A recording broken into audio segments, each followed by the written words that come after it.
ವಕ್ರತುಂಡ ಮಹಾಕಾಯ ಸೂರ್ಯಕೋಟಿ ಸಮಪ್ರಭಾ ನಿರ್ವಿಘ್ನಂ ಕುರು ಮೇ ದೇವ ಸರ್ವಕಾರ್ಯೇಷು ಸರ್ವದಾ ಭಕ್ತಮಾನಸ ಹಂಸಾಯ ಸಚ್ಚಿದಾನಂದ ರೂಪಿಣೆ ನಮ್ಮ ಶಂಕರಲಿಂಗಾಯ ನಮ ಸದ್ಗುರುಮೂರ್ತೆ. ಅಪ್ಪ ಅವರ ಪಾದಾರವಿಂದಗಳಲ್ಲಿ ಭಕ್ತಿಪೂರ್ವಕ ನಮಸ್ಕಾರಗಳನ್ನು ಸಲ್ಲಿಸುತ್ತಾ ಹಾಗೂ ಗುರುಭಕ್ತರಾದ ತಮ್ಮೆಲ್ಲರಿಗೂ ನನ್ನ ಪ್ರೀತಿಪೂರ್ವಕ ನಮಸ್ಕಾರಗಳನ್ನು ಸಲ್ಲಿಸಿ ಇಂದಿನ ಸತ್ಸಂಗವನ್ನು ಆರಂಭ ಮಾಡ್ತಾ ಇದ್ದೇನೆ. ಇಂದಿನ ಸತ್ಸಂಗವನ್ನು ಒಂದು ಅಪ್ಪ ಅವರ ಅಷ್ಟಕದ ಮುಖಾಂತರ ಆರಂಭ ಮಾಡ್ತೇನೆ.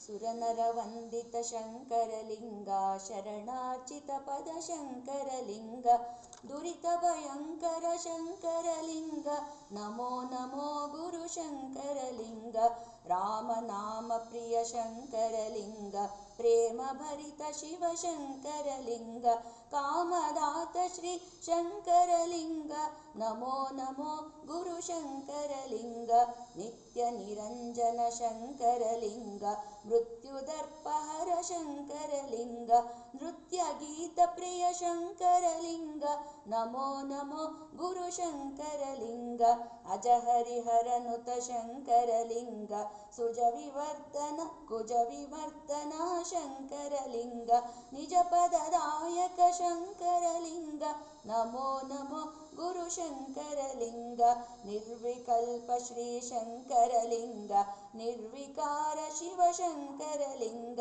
ನರ್ಮದಾಪಹ ಶಂಕರಲಿಂಗ ನಮೋ ನಮೋ ಗುರು ಶಂಕರಲಿಂಗ ಪಾತಕ ಭಂಜನ ಶಂಕರಲಿಂಗ ಭೀತಿ ನಿವಾರಣ ಶಂಕರಲಿಂಗ ಭೂತನಾಥವರ ಶಂಕರಲಿಂಗ ನಮೋ ನಮೋ ಗುರು ಶಂಕರಲಿಂಗ ಯೋಗಿ ವರ್ಯ ಶಿವ ಶಂಕರಲಿಂಗ ಭೋಗ ವಿರಕ್ತನೆ ಶಂಕರಲಿಂಗ ಯೋಗಿ ದತ್ತ ಸುತ ಶಂಕರಲಿಂಗ ನಮೋ ನಮೋ ಗುರು ಶಂಕರಲಿಂಗ ಪಾಹಿ ಜಗನ್ಮಯ ಶಂಕರಲಿಂಗ ಪಾಹಿ ಮಹೇಶ್ವರ ಶಂಕರಲಿಂಗ ಪಾಹಿ ಮಹಾಮಾತೆ ಶಂಕರಲಿಂಗ ನಮೋ ನಮೋ ಗುರು ಶಂಕರಲಿಂಗ ನಮೋ ನಮೋ ಗುರು ಶಂಕರಲಿಂಗ. ಶಂಕರಲಿಂಗಾಷ್ಟಕಮಿದಂ ಪಠಿಸಲ್ ಸಂಕಟದಿಂದಲೇ ಬಿಡುಗಡೆಯಾಗಿ ಶಂಕಾತಂಕಗಳೆಲ್ಲ ಬನೀಗಿ ಕಿಂಕರ ಹೊಂದುವ ಸುಂದರೇಶನನು. ಜೈ ಶಂಕರಲಿಂಗ. ಇಂದು ತಮ್ಮೆಲ್ಲರಿಗೂ ತಿಳಿದಿರುವ ಹಾಗೆ ಸತ್ಸಂಗದಲ್ಲಿ ಒಂದು ಹಾಡು, ಹಾಗೆ ಹಾಡಿನ ನಂತರ ಒಂದು ಚಿಕ್ಕ ಮಾತು, ಮತ್ತೆ ನಂತರ ಒಂದು ಹಾಡು ಅಂತ ಒಂದು ಈ ವಿಧಾನವಾಗಿ ಅಪ್ಪನನ್ನು ಅವನ ಆರಾಧನೆ ಮುನ್ನವಾದ ಇನ್ನೇನು ಹತ್ತಿರದಲ್ಲಿ ಇರೋದ್ರಿಂದ ಅವನ ಸ್ಮರಣೆ ಒಂದು ಕಾರ್ಯಕ್ರಮ ಏನು ಅಪ್ಪನ ವೈಭವ ಅಂತ ನಾವು ಹಾಕ್ಕೊಂಡಿದ್ದೇವೆ. ಅದರಲ್ಲಿ ಈ ದಿನ ಈ ಒಂದು ಮಾದರಿಯಿಂದ ಅವನ ಸ್ಮರಣೆಯನ್ನು ಮಾಡೋಣ ಅಂತ ಅಂದ್ಕೊಂಡಿತ್ತು. ಆದರೆ ಕಾರಣಾಂತರದಿಂದ ಅದು ಯಾಕೋ ಏನೋ ಗೊತ್ತಿಲ್ಲ. ಹಾಡಿನ ಕಾರ್ಯಕ್ರಮ ಅಂದರೆ ಬಹಳ ಇಷ್ಟ ಅಂತ ಬಹಳ ಜನ ಹೇಳ್ತಾರೆ. ಹಾಡಿನ ಕಾರ್ಯಕ್ರಮ ಮಾಡಿದಾಗ ಮಾಡಿ ನೀವು ತಿಂಗಳಿಗೊಮ್ಮೆ ಮಾಡಿ ಅಂತ ಕೂಡ ಕೆಲವರು ಹೇಳಿರೋದುಂಟು. ಆದರೆ ಈ ಬಾರಿ ಅದು ಏನು ಕಾರಣ ಅಂತ ಗೊತ್ತಿಲ್ಲ. ಎಲ್ಲರೂ ಬಹುಶಃ ಅವರವರ ಒಂದು ಕೆಲಸದಲ್ಲಿ ಬ್ಯುಸಿಯಾಗಿದ್ದರು ಅಂತ ಅನಿಸುತ್ತೆ. ಅದರಿಂದ ಹೆಸರನ್ನು ಯಾರೂ ಸಹ ಕೊಡಲಿಲ್ಲ ನನಗೆ. ಹಾಗಾಗಿ ಒಂದು ಮಾತಿಗೆ ಒಂದು 2-3 ಜನ ಹೆಸರು ಕೊಟ್ಟಿದ್ದು ಸಹ ಕಾರಣಾಂತರದಿಂದ ಅವರು ಒಂದು ಅನಿವಾರ್ಯ ಕಾರಣಗಳಿಂದ ಅದು ಕ್ಯಾನ್ಸಲ್ ಆಗಿ ಬಂತು. ಆದರೆ ಇದರಿಂದ ಉತ್ಸಾಹವನ್ನು ಕಳ್ಕೊಂಡು ನಮ್ಮ ಕಾರ್ಯಕ್ರಮವನ್ನು ಒಂದು ನಿಲ್ಲಿಸೋದು ಬೇಡ ಅಂತ ನನ್ನ ಕೈಲಾದ ಮಟ್ಟಿಗೆ ಈ ಕಾರ್ಯಕ್ರಮವನ್ನು ಮಾಡೋಣ ಅಂತ ಒಂದು ಆಶಯದಿಂದ ನಾನು ಒಂದು ಇವತ್ತು ಮಾಡ್ತಾ ಇದ್ದೇನೆ. ಕೆಲವೊಂದು ಹಾಡುಗಳು ಹಾಗೆ ಅಪ್ಪನ ಒಂದು ವಿಚಾರಗಳನ್ನು ಹಂಚ್ಕೊಳ್ಳೋಣ ಅಂತ ನಿಮ್ಮ ಮುಂದೆ ಈ ದಿನ ಬಂದಿದ್ದೇನೆ. ಹಾಗೆ ಒಂದು ಅಷ್ಟಕವನ್ನು ಕೇಳಿದ್ವಿ. ಈಗ ಒಂದು ಅಪ್ಪನ ಕುರಿತಾದ ಒಂದು ವಿಚಾರವನ್ನು ಹಂಚ್ಕೋತೇನೆ. ನಮಗೆ ಎಲ್ಲ ಗೊತ್ತಿರ್ಬೋದು, ಹೊಸದುರ್ಗ ಹತ್ರ ಜಾನಕಲ್ ಅಂತ ಒಂದು ಊರಿದೆ. ಜಾನಕಲ್ ಅನ್ನೋ ಒಂದು ಊರಲ್ಲಿ ಒಂದು 12ನೇ ಶತಮಾನದ ಬಹಳ ಪುರಾತನವಾದ ಒಂದು ಸುಂದರವಾದ ದೇವಾಲಯ ಇದೆ ಅಂತ ಹೇಳ್ತಾರೆ. ಅದು ಭವಾನಿ ಶಂಕರಲಿಂಗೇಶ್ವರ ದೇವಸ್ಥಾನ ಅಂತ ಬಹಳ ಜನಕ್ಕೆ ಗೊತ್ತಿರುತ್ತೆ, ಇದು ನೋಡಿರ್ತೀರ ಕೂಡ ಅಂತ ಅಂದ್ಕೊಂಡಿದ್ದೀನಿ. ಅಲ್ಲಿ ಒಂದು ದೇವಸ್ಥಾನ ಏನಿದೆ, ಅಲ್ಲಿ ಇರೋ ದೇವರು ಆ ಶಂಕರಲಿಂಗವನ್ನು ಭವಾನಿ ಶಂಕರಲಿಂಗೇಶ್ವರ ಬಹಳ ಜನದ ಒಂದು ಮನೆ ದೇವರು ಕೂಡ ಆಗಿದೆ ಅಂತ ಹೇಳ್ತಾರೆ. ಅಲ್ಲಿ ಬಹಳ ಒಂದು ನಂಬಿಕೆ ಜಾಗೃತವಾದ ಸ್ಥಾನ, ಬಹಳ ಜನರ ಒಂದು ಅಲ್ಲಿಗೆ ನಡ್ಕೊಳ್ತಾರೆ ಅಂತ ಕೂಡ ಹೇಳ್ತಾರೆ. ಅಲ್ಲಿ ಒಬ್ಬರು ಯಾರು ಅಲ್ಲಿ ಅಂದರೆ ಆ ಭವಾನಿ ಶಂಕರಲಿಂಗ ಏನು ಮನೆ ದೇವರಾಗಿದ್ದರು ಒಬ್ಬರು, ಅವರಿಗೆ ಆತ ಒಮ್ಮೆ ಅಲ್ಲಿ ದರ್ಶನಕ್ಕೆ ಬಂದಿದ್ರಂತೆ. ಹಾಗೆ ಅಲ್ಲಿ ಒಮ್ಮೆ ಅವರು ನದಿ ಹತ್ತಿರ ಸ್ನಾನಕ್ಕೆ ಅಂತ ಹೋಗಿದ್ದಾಗ ಅವರಿಗೆ ಕಾಲು ಜಾರಿ ಇದ್ದಕ್ಕಿದ್ದ ಹಾಗೆ ಅವರು ನದಿಯಲ್ಲಿ ಮುಳುಗುವಂಥ ಒಂದು ಸನ್ನಿವೇಶ ಅವರಿಗೆ ಒದಗಿದೆ. ಆಗ ಅವರು ಇನ್ನೇನು ಮುಳುಗಿದಾಗ ಅಲ್ಲಿ ಏನಾಗಿದೆ, ಆ ದಿನ ಅಲ್ಲಿ ಸುತ್ತಮುತ್ತಲು ಯಾರೂ ಜನರಿಲ್ಲ, ಹತ್ತಿರದಲ್ಲಿ ಯಾರೂ ಇಲ್ಲ.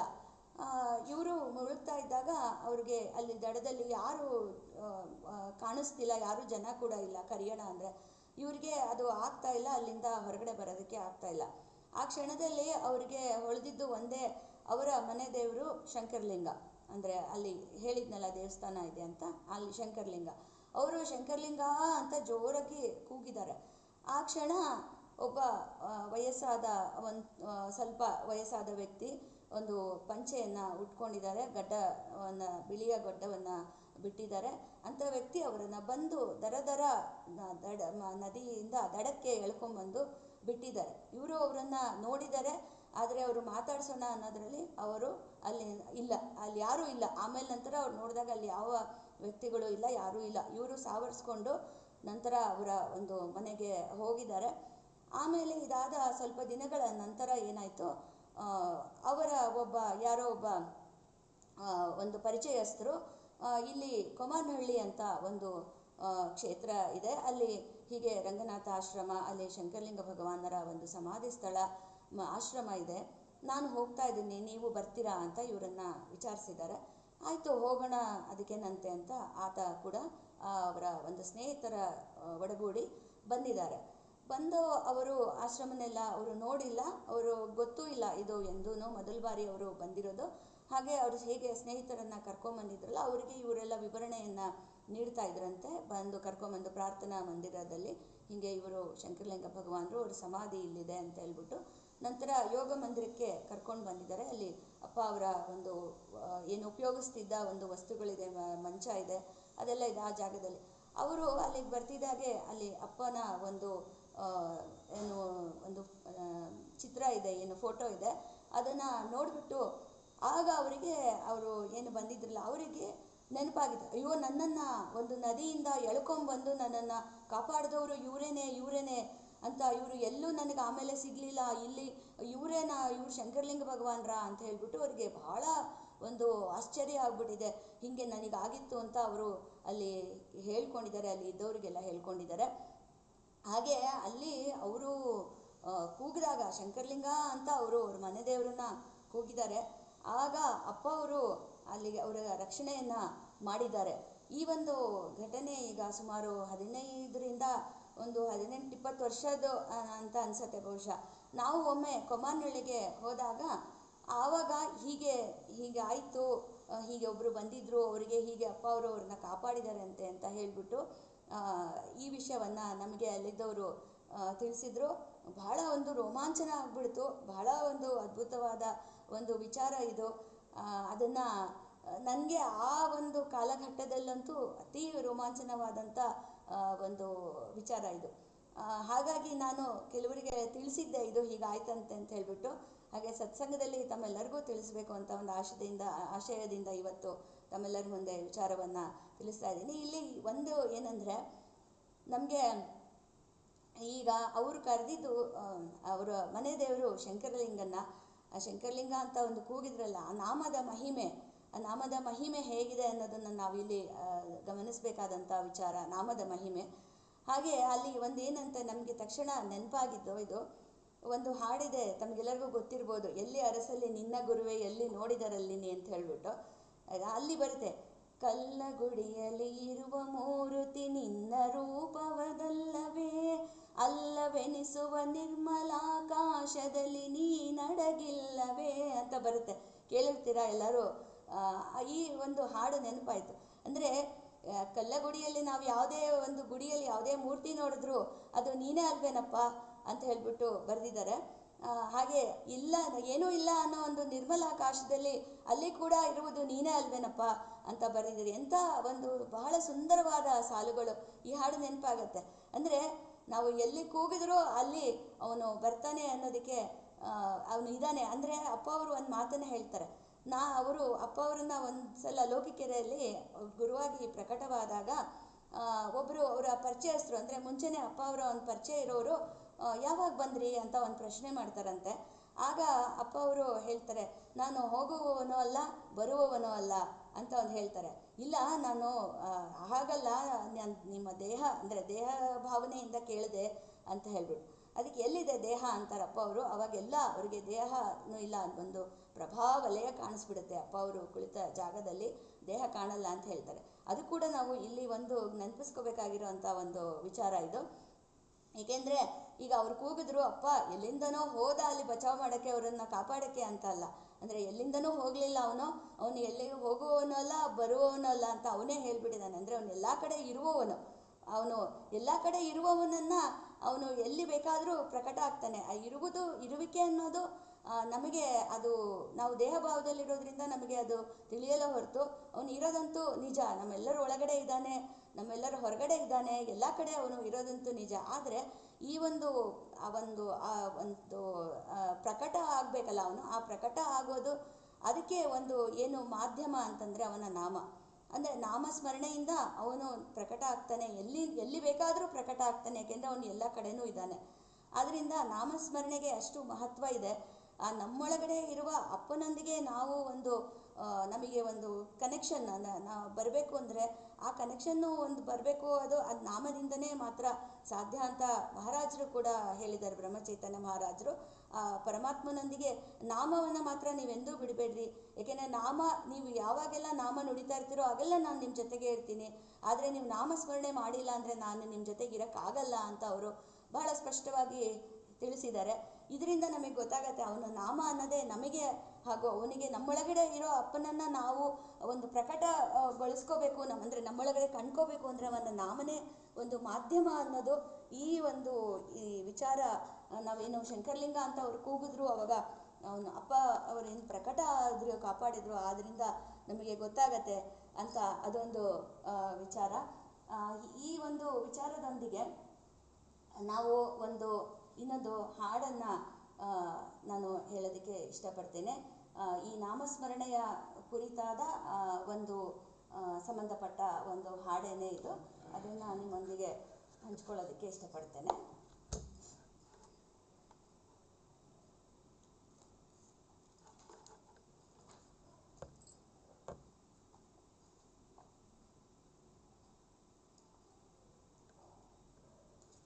ಒಂದು ನಿಮಿಷ. ಅಪ್ಪ ಅಪ್ಪ ಅಪ್ಪ ಅಪ್ಪ ಅಪ್ಪ ಅಪ್ಪ ಅಪ್ಪ ಅಪ್ಪ ನಾಮ ಸ್ಮರಣೆ ಮಾಡು, ನೀ ಶಂಕರಲಿಂಗನ ನಾಮವನ್ನು ಬಿಡಬೇಡ, ನೀ ಶಂಕರಲಿಂಗನ ನಾಮವನ್ನು ಬಿಡಬೇಡ. ಅಪ್ಪ ಅಪ್ಪ ಅಪ್ಪ ಅಪ್ಪ ಅಪ್ಪ ಅಪ್ಪ ಅಪ್ಪ ಅಪ್ಪ ನಾಮ ಸ್ಮರಣೆ ಮಾಡು, ನೀ ಶಂಕರಲಿಂಗನ ನಾಮವನ್ನು ಬಿಡಬೇಡ. ದತ್ತಾತ್ರೇಯ ದತ್ತನಾಥ ಶಂಕರಲಿಂಗ ನಮ್ಮಪ್ಪ, ದಯಾಸಾಗರ ದಿವ್ಯಾನಂದ ಶಂಕರಲಿಂಗ ನಮ್ಮಪ್ಪ, ದೀನಾನಾಥ ದೀನದಯಾಳೋ ಶಂಕರಲಿಂಗ ನಮ್ಮಪ್ಪ, ದತ್ತ ದಿಗಂಬರ ದತ್ತ ಗುರು ಶ್ರೀ ಶಂಕರಲಿಂಗ ನಮ್ಮಪ್ಪ. ಅಪ್ಪ ಅಪ್ಪ ಅಪ್ಪ ಅಪ್ಪ ಅಪ್ಪ ಅಪ್ಪ ಅಪ್ಪ ಅಪ್ಪ ನಾಮ ಸ್ಮರಣೆ ಮಾಡು, ನೀ ಶಂಕರಲಿಂಗನ ನಾಮವನ್ನು ಬಿಡಬೇಡ. ಪೂರ್ಣಾನಂದ ಪೂರ್ಣ ಸ್ವರೂಪ ಶಂಕರಲಿಂಗ ನಮ್ಮಪ್ಪ, ಪುರಾಣ ಪುರುಷ ಪುಣ್ಯ ಶ್ಲೋಕ ಶಂಕರಲಿಂಗ ನಮ್ಮಪ್ಪ, ಪರಮ ಪಾವನ ಪಾಪ ವಿನಾಶನ ಶಂಕರಲಿಂಗ ನಮ್ಮಪ್ಪ, ಪರಮ ಗುರು ಶ್ರೀ ಪರಂಧಾಮ ಶಂಕರಲಿಂಗ ನಮ್ಮಪ್ಪ. ಅಪ್ಪ ಅಪ್ಪ ಅಪ್ಪ ಅಪ್ಪ ಅಪ್ಪ ಅಪ್ಪ ಅಪ್ಪ ಅಪ್ಪ ನಾಮ ಸ್ಮರಣೆ ಮಾಡು, ನೀ ಶಂಕರಲಿಂಗನ ನಾಮವನ್ನು ಬಿಡಬೇಡ. ಅನಂತ ರೂಪ ಅನಂತ ನಾಮ ಶಂಕರಲಿಂಗ ನಮ್ಮಪ್ಪ, ಅನಾಥ ರಕ್ಷಕ ಆಪದ್ಬಾಂಧವ ಶಂಕರಲಿಂಗ ನಮ್ಮಪ್ಪ, ಆದಿಗುರು ನೀ ಆನಂದಧಾಮ ಶಂಕರಲಿಂಗ ನಮ್ಮಪ್ಪ, ಆತ್ಮಜ್ಯೋತಿ ಸ್ವಯಂ ಪ್ರಕಾಶ ಶಂಕರಲಿಂಗ ನಮ್ಮಪ್ಪ. ಅಪ್ಪ ಅಪ್ಪ ಅಪ್ಪ ಅಪ್ಪ ಅಪ್ಪ ಅಪ್ಪ ಅಪ್ಪ ಅಪ್ಪ ನಾಮ ಸ್ಮರಣೆ ಮಾಡು, ನೀ ಶಂಕರಲಿಂಗನ ನಾಮವನ್ನು ಬಿಡಬೇಡ. ಕೃಪಾ ಕಟಾಕ್ಷ ಕೃಪಾಸಾಗರ ಶಂಕರಲಿಂಗ ನಮ್ಮಪ್ಪ, ಕಾಮಧೇನುವೆ ಕಲ್ಪವೃಕ್ಷವೇ ಶಂಕರಲಿಂಗ ನಮ್ಮಪ್ಪ, ಕರುಣಾಸಾಗರ ದಯಾಸಾಗರ ಶಂಕರಲಿಂಗ ನಮ್ಮಪ್ಪ, ಕಷ್ಟ ನಿವಾರಕ ಕಾರುಣ್ಯಮೂರ್ತಿ ಶಂಕರಲಿಂಗ ನಮ್ಮಪ್ಪ. ಅಪ್ಪ ಅಪ್ಪ ಅಪ್ಪ ಅಪ್ಪ ಅಪ್ಪ ಅಪ್ಪ ಅಪ್ಪ ಅಪ್ಪ ನಾಮ ಸ್ಮರಣೆ ಮಾಡು, ನೀ ಶಂಕರಲಿಂಗನ ನಾಮವನ್ನು ಬಿಡಬೇಡ. ವಿಶ್ವರೂಪನೇ ವಿರೂಪಾಕ್ಷನೇ ಶಂಕರಲಿಂಗ ನಮ್ಮಪ್ಪ, ವಿಶ್ವವಂದ್ಯನೇ ವಿಶ್ವಾಧಾರನೆ ಶಂಕರಲಿಂಗ ನಮ್ಮಪ್ಪ, ಬ್ರಹ್ಮ ವಿಷ್ಣು ಶಿವಸ್ವರೂಪ ಶಂಕರಲಿಂಗ ನಮ್ಮಪ್ಪ, ಮಂಗಳ ಮಹಿಮಾ ಮುಕ್ತಿಪ್ರದಾಯಕ ಶಂಕರಲಿಂಗ ನಮ್ಮಪ್ಪ. ಅಪ್ಪ ಅಪ್ಪ ಅಪ್ಪ ಅಪ್ಪ ಅಪ್ಪ ಅಪ್ಪ ಅಪ್ಪ ಅಪ್ಪ ನಾಮ ಸ್ಮರಣೆ ಮಾಡು, ನೀ ಶಂಕರಲಿಂಗನ ನಾಮವನ್ನು ಬಿಡಬೇಡ, ನೀ ಶಂಕರಲಿಂಗನ ನಾಮವನ್ನು ಬಿಡಬೇಡ, ನೀ ಶಂಕರಲಿಂಗನ ನಾಮವನ್ನು ಬಿಡಬೇಡ. ಜೈ ಶಂಕರಲಿಂಗ. ಈಗ ಮತ್ತೊಂದು ಮಾತಿಗೆ ಮುಂದುವರಿಯೋಣ.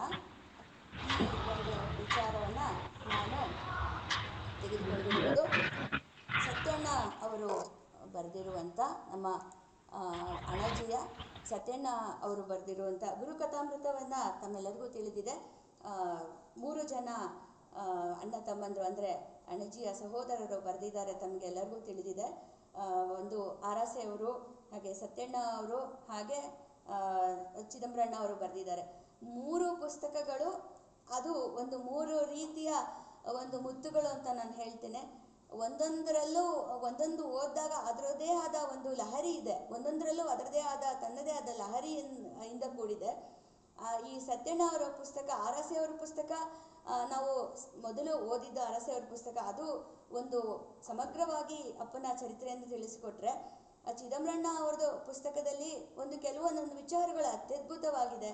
ಹಾಗೆಯೇ ಒಂದು ಸತ್ಯಣ್ಣ ಅವ್ರ ಪುಸ್ತಕದಲ್ಲಿ ಅದರಲ್ಲೂ ಒಂದು 3-4 ಪುಟ, ನಾನಂತೂ ಯಾರು ಓದಿಲ್ಲ ಅಂದರೆ ನನ್ನ ನಿಜವಾಗ್ಲೂ ಎಲ್ಲರೂ ನೀವು ಓದಿರ್ತೀರ ಬಹುಶಃ, ಆದರೆ ಓದಿಲ್ಲ ಅಂದರೆ ಖಂಡಿತ ಇದನ್ನು ಯಾರೂ ಮಿಸ್ ಮಾಡ್ಕೋಬೇಡಿ ಅಂತ ಹೇಳ್ತೀನಿ. ಅದು ಅಪ್ಪನ ಒಂದು ಲೋಕಕ್ಕೆ ಕರೆದುಕೊಂಡು ಹೋಗೋ ಅಂಥ ಒಂದು ಶಕ್ತಿ ಉಳ್ಳದ್ದು ಅಂತ ನಾನು ಹೇಳ್ತೀನಿ. ಒಂದು 3-4 ಪುಟ ನನಗಂತೂ ಅದು ನೋಡ್ತಾ ಇದ್ದಾಗ ಹಾಗೇ ಅದರ ಮೈ ಮರೆತುವಂಗೆ ಆಗ್ಬಿಡ್ತು. ಒಂದು ಉತ್ಪ್ರೇಕ್ಷೆಯಾಗಿ ಹೇಳ್ತಾ ಇಲ್ಲ, ಇದನ್ನು ಭಾಳ ಒಂದು ಆನಂದದಿಂದ ಸಂತೋಷದಿಂದ ನಿಮ್ಮ ಬಳಿ ಒಂದು ಹಂಚ್ಕೋತಾ ಇದ್ದೀನಿ. ಹೀಗೆ ಈಗ ಒಂದು ಈ ಎಲ್ಲ ಪುಸ್ತಕಗಳ ಒಂದು 2-3 ಉದಾಹರಣೆಯನ್ನು ನಾನಿವತ್ತು ತೆಗೆದುಕೊಂಡಿದ್ದೇನೆ. ಈಗ ಒಂದು ಇದೇ ರೀತಿ ನಾನು ಹೇಳಿದೆ, ಚಿದಂಬರಣ್ಣ ಅವರ ಒಂದು ಪುಸ್ತಕದಲ್ಲಿ ಒಂದು ವಿಚಾರವನ್ನು ನಾನು ಹೇಳೋದಕ್ಕೆ ಇಷ್ಟಪಡ್ತೀನಿ. ಈಗ ನಮಗೆ ಒಂದು ಇಲ್ಲಿ ಅವರು ಹೇಳಿರೋ ಪ್ರಕಾರ ಕೂಡಲಿಯಲ್ಲಿ ಒಬ್ಬರು ಶ್ರೀನಿವಾಸ ಭಟ್ಟರು ಅಂತ, ಕೂಡಲಿಯ ಶ್ರೀನಿವಾಸ ಭಟ್ಟರು ಅಂತ ಬಹಳ ಒಂದು ಶ್ರೀಮಂತರಾಗಿರ್ತಾರೆ. ಹಾಗೆ ಅವರು ಆಗಿನ ಒಂದು ಕಾಲದಲ್ಲಿ ಅವರು ಒಂದು ಕೂಡಲಿಯ ಒಂದು ದೇವಸ್ಥಾನ, ಅಲ್ಲಿ ಕೂಡ ಕೂಡಲಿಯಲ್ಲಿ ಬಹಳ ಪುರಾತನವಾದ ದೇವಾಲಯಗಳು ಇದೆ. ರಾಮೇಶ್ವರ ದೇವಾಲಯ ಅಂತ ಇದೆ, ತಾವು ನೋಡಿರ್ಬೋದು. ರಾಮೇಶ್ವರ ಹಾಗೂ ಈಗಲೂ ಕೂಡ ಇದೆ. ನರಸಿಂಹ ದೇವಾಲಯ ಸಮುಚ್ಚಯ ಅಂದರೆ ಅಲ್ಲಿ ಏನು ಪುರಾತನವಾದ ದೇವಾಲಯ ಇದೆ, ಅದರ ಪ್ರಧಾನ ಅರ್ಚಕರಾಗಿರ್ತಾರೆ ಶ್ರೀನಿವಾಸ ಭಟ್ಟರು. ಅವರಿಗೆ ಏನಪ್ಪ ಅಂದರೆ ಅವ್ರಿಗೆ ಒಂದು ನಿತ್ಯ ಜೀವನದಲ್ಲಿ ಒಂದು ಹಠ ಅನ್ನೋದಿರುತ್ತೆ. ಅಂದರೆ ಅವರು ಒಂಥರ ಹಠವಾದಿಗಳು. ಅವರು ಯಾವುದನ್ನು ಅಷ್ಟು ಸುಲಭವಾಗಿ ಒಪ್ಕೊಳ್ಳೋ ಅಂಥ ಒಂದು ಇದಿಲ್ಲ ಅವರಿಗೆ. ಅವರು ಚರ್ಚೆ ಭಾಳ ಮಾಡ್ತಿರ್ತಾರಂತೆ. ಯಾವುದೇ ಒಂದು ವಿಚಾರ ತೆಗೆದುಕೊಂಡ್ರು ಒಂದು ಅಪಾರವಾದ ಚರ್ಚೆ ಮಾಡ್ತಾರೆ. ಹಠ ಇತ್ತು ಅವರಲ್ಲಿ. ಅಂದರೆ ಅವರಿಗೆ ಒಂದು ಈ ರೀತಿ ಸ್ವಭಾವ ಉಳ್ಳವರು. ಅವರು ಏನಂದರೆ ಅವರ ಒಂದು ಹಠ ಏನಾಗಿತ್ತು ಅಂದರೆ ಚಂದ್ರಶೇಖರ ಭಾರತಿ ಮಹಾಸ್ವಾಮಿಗಳೇ ಅವರ ಗುರುಗಳಾಗಬೇಕು ಅನ್ನೋದು ಅವರ ಆಗಿನ ಒಂದು ಹಠ ಆಗಿತ್ತು. ಅದಕ್ಕೆ ಅವರು ತಪಸ್ಸನ್ನ ಆಚರಿಸ್ತಾ ಇದ್ರು ಅಂತ ಹೇಳ್ತಾರೆ. ಅಂದರೆ ಅವರು ತಪಸ್ಸು ಚಂದ್ರಶೇಖರ ಭಾರತಿಗಳ ಒಂದು ಧ್ಯಾನವನ್ನು ಮಾಡ್ತಾ ಇದ್ರು ಅಂತ ಹೇಳ್ತಾರೆ. ಅಂದರೆ ಅವರು ಏನಾಯ್ತು, ಅವರಿಗೆ ಆ ಧ್ಯಾನ ಮಾಡುವಾಗ ಅವರು ಅಷ್ಟೊಂದು ಕಷ್ಟ, ಅಂದರೆ ಅದಕ್ಕೆ ತುಂಬ ಅವರು ಶ್ರದ್ಧೆಯಿಂದ ಮಾಡ್ತಾ ಇದ್ದಾರೆ. ಧ್ಯಾನ ಮಾಡುವಾಗ ಏನಾಗ್ತಿತ್ತು, ಅವರಿಗೆ ಅಪ್ಪ ಅವರ ದರ್ಶನ ಆಗ್ತಾ ಇತ್ತಂತೆ.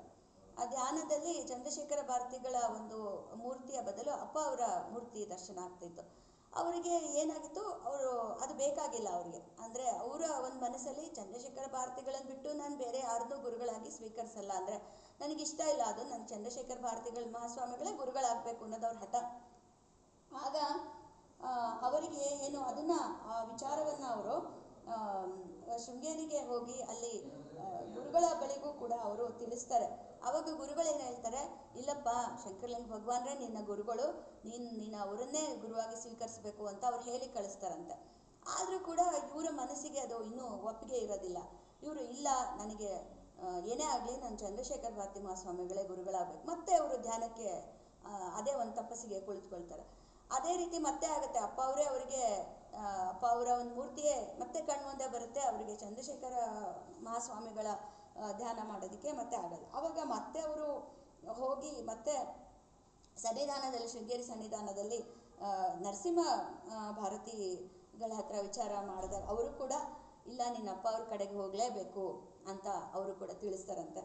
ಆಗ ಅವರು ಕೊಮಾನಳ್ಳಿಗೆ ಆ ಕಡೆಗೆ ಅವರು ಒಪ್ಕೊಂಡು ಅಪ್ಪ ಅವರ ಬಳಿ ಬರ್ತಾ ಇದ್ದಾಗ ಹೀಗೆ ಹೋಗಿ ಬಂದು ಮಾಡ್ತಿದ್ರು. ಒಮ್ಮೆ ಅವರು ಬಂದಾಗ ಅವ್ರನ್ನ ಹೇಳಿದೆ, ಅವ್ರು ತುಂಬ ಚರ್ಚೆ ಮಾಡ್ತಾರೆ, ವಾದ ಮಾಡ್ತಿದ್ರು ಅಂತ ಅದು ಹಠ ಸ್ವಭಾವ. ಆವಾಗ ಅವರು ತುಂಬ ವಾದ ವಿವಾದ ಮಾಡ್ತಾರೆ ಅಪ್ಪ ಅವರ ಜೊತೆಗೆ. ಎಷ್ಟು ವಾದ ವಿವಾದ ಮಾಡ್ತಾರೆ ಅಂತ ಅಂದರೆ, ಊಟದ ಒಂದು ಸಮಯ ಆಯಿತು, ಪ್ರಸಾದದ ಸಮಯನೂ ಮರೆಸ್ಬಿಡ್ತಾರೆ ಎಲ್ಲರೂ. ಆ ಮಟ್ಟಕ್ಕೆ ವಾದ ವಿವಾದ ಮಾಡ್ತಾರೆ. ಜೊತೆಗೆ ಒಬ್ಬರು ಬಂದಿರ್ತಾರೆ ಅವ್ರ ಜೊತೆಗೆ, ಅವರು ಕೂಡ ಅವ್ರು ಬಂದಿದ್ದಾರೆ ಅನ್ನೋದು ಕೂಡ ಇವ್ರಿಗೆ ಮರ್ತೋಗ್ಬಿಡುತ್ತೆ. ಆ ಮಟ್ಟಕ್ಕೆ ವಾದ ವಿವಾದ ಮಾಡ್ತಾರೆ. ಆವಾಗ ಕಡೆಗೆ ಅಪ್ಪ ಅವ್ರು ಏನು ಮಾಡ್ತಾರೆ ಅಂದರೆ, ಒಂದು ಚಿಟಿಕೆ ಭಸ್ಮವನ್ನು ಅವರ ಬಾಯಲ್ಲಿ ಹಾಕ್ತಾರಂತೆ. ಹಾಕಿದ್ದೇ ತಡ ಅವರು ಭಕ್ತಿಗೀತೆಗಳನ್ನು ರಚನೆ ಮಾಡೋದಕ್ಕೆ ಆರಂಭ ಮಾಡಿಬಿಡ್ತಾರಂತೆ. ಅಂದರೆ ಅವರ ಒಂದು ಸಾಧನೆಯ ಒಬ್ಬೊಬ್ಬರಿಗೆ ಒಂದೊಂದು ಸಾಧನೆ ಅಂತ ಇರುತ್ತೆ. ಅಂದರೆ ಅವರ ಮನೋಭಾವಕ್ಕೆ ಅನುಸಾರವಾಗಿ, ಅವ್ರ ಮನಸ್ಥಿತಿಗೆ ಅನುಸಾರವಾಗಿ ಎಲ್ಲರಿಗೂ ಒಂದೇ ಮಾರ್ಗ ಅನ್ನೋದು ಆಗೋದಿಲ್ಲ ಅಂತ ಹೇಳ್ತಾರೆ. ಅಂದರೆ ಒಬ್ಬರಿಗೆ ಜ್ಞಾನ ಮಾರ್ಗ ಇರ್ಬೋದು, ಒಬ್ಬರಿಗೆ ಭಕ್ತಿ ಮಾರ್ಗ ಇರ್ಬೋದು. ಹಾಗೆ ಅವರ ಒಂದು ಮಾರ್ಗ ಏನಾಗಿತ್ತು, ಅದು ನಿಜವಾಗ್ಲೂ ಭಕ್ತಿ ಮಾರ್ಗ ಆಗಿತ್ತು ಅಂತ. ಅಂದರೆ ಅವರು ಜ್ಞಾನ ಮಾರ್ಗದ ಕಡೆಗೆ, ಒಂದು ಯೋಗ ಮಾರ್ಗದ ಕಡೆಗೆ ಅವರು ಮನಸ್ಸು ಮಾಡ್ತಾಯಿದ್ರು. ಆದರೆ ಅದು ಅವ್ರ ಮಾರ್ಗನೇ ಆಗಿರಲಿಲ್ಲ. ಅದು ಗುರುಗಳಿಗೆ ಮಾತ್ರ ಗೊತ್ತಾಗೋದು. ನಮಗೆ ಯಾವ ಮಾರ್ಗ ಅನ್ನೋದು ಗುರುವೇ ಮಾರ್ಗದರ್ಶನ ಮಾಡ್ತಾನೆ ಹೊರತು, ನಮಗಾಗಿ ನಾವು ಯಾವುದೋ ಒಂದು ಮಾರ್ಗ ಹಿಡಿತೀವಿ ಅಂದರೆ ಅದು ನಮ್ಮ ಮಾರ್ಗ ಹೌದೋ ಅಲ್ಲೋ ಅನ್ನೋದು ಎಷ್ಟೋ ಬಾರಿ ನಮಗೆ ತಿಳುವಳಿಕೆ ಬರೋದಿಲ್ಲ. ಅವರ ಬಾಯಲ್ಲಿ ಒಂದು ಚಿಟಿಕೆ ಭಸ್ಮವನ್ನು ಅಪ್ಪ ಅವರು ಹಾಕತ್ಲು ಅವರು ಭಕ್ತಿಗೀತೆಗಳನ್ನು ರಚನೆ ಮಾಡೋದಕ್ಕೆ ಆರಂಭ ಮಾಡ್ತಾರೆ. ಅವರಿಗೆ ಒಂದು ಒಳಗಡೆ ನೆಮ್ಮದಿ ಅಂತ ಅನ್ನೋದು ಆಗತ್ತಂತೆ, ಒಂದು ಶಾಂತಿ ಬರುತ್ತೆ ಅವರೊಳಗಡೆ, ಆ ವಾದಗಳೆಲ್ಲ ನಿಂತು ಹೋಗುತ್ತೆ ಅಂತ ಹೇಳ್ತಾರೆ. ಹಾಗಾಗಿ ನಂತರ ಅವರಿಗೆ ಬಹಳಷ್ಟು ಭಕ್ತಿಗೀತೆಗಳನ್ನು, ಸಾವಿರಾರು ಭಕ್ತಿಗೀತೆಗಳನ್ನು ಅವರು ರಚನೆ ಮಾಡ್ತಾರಂತೆ.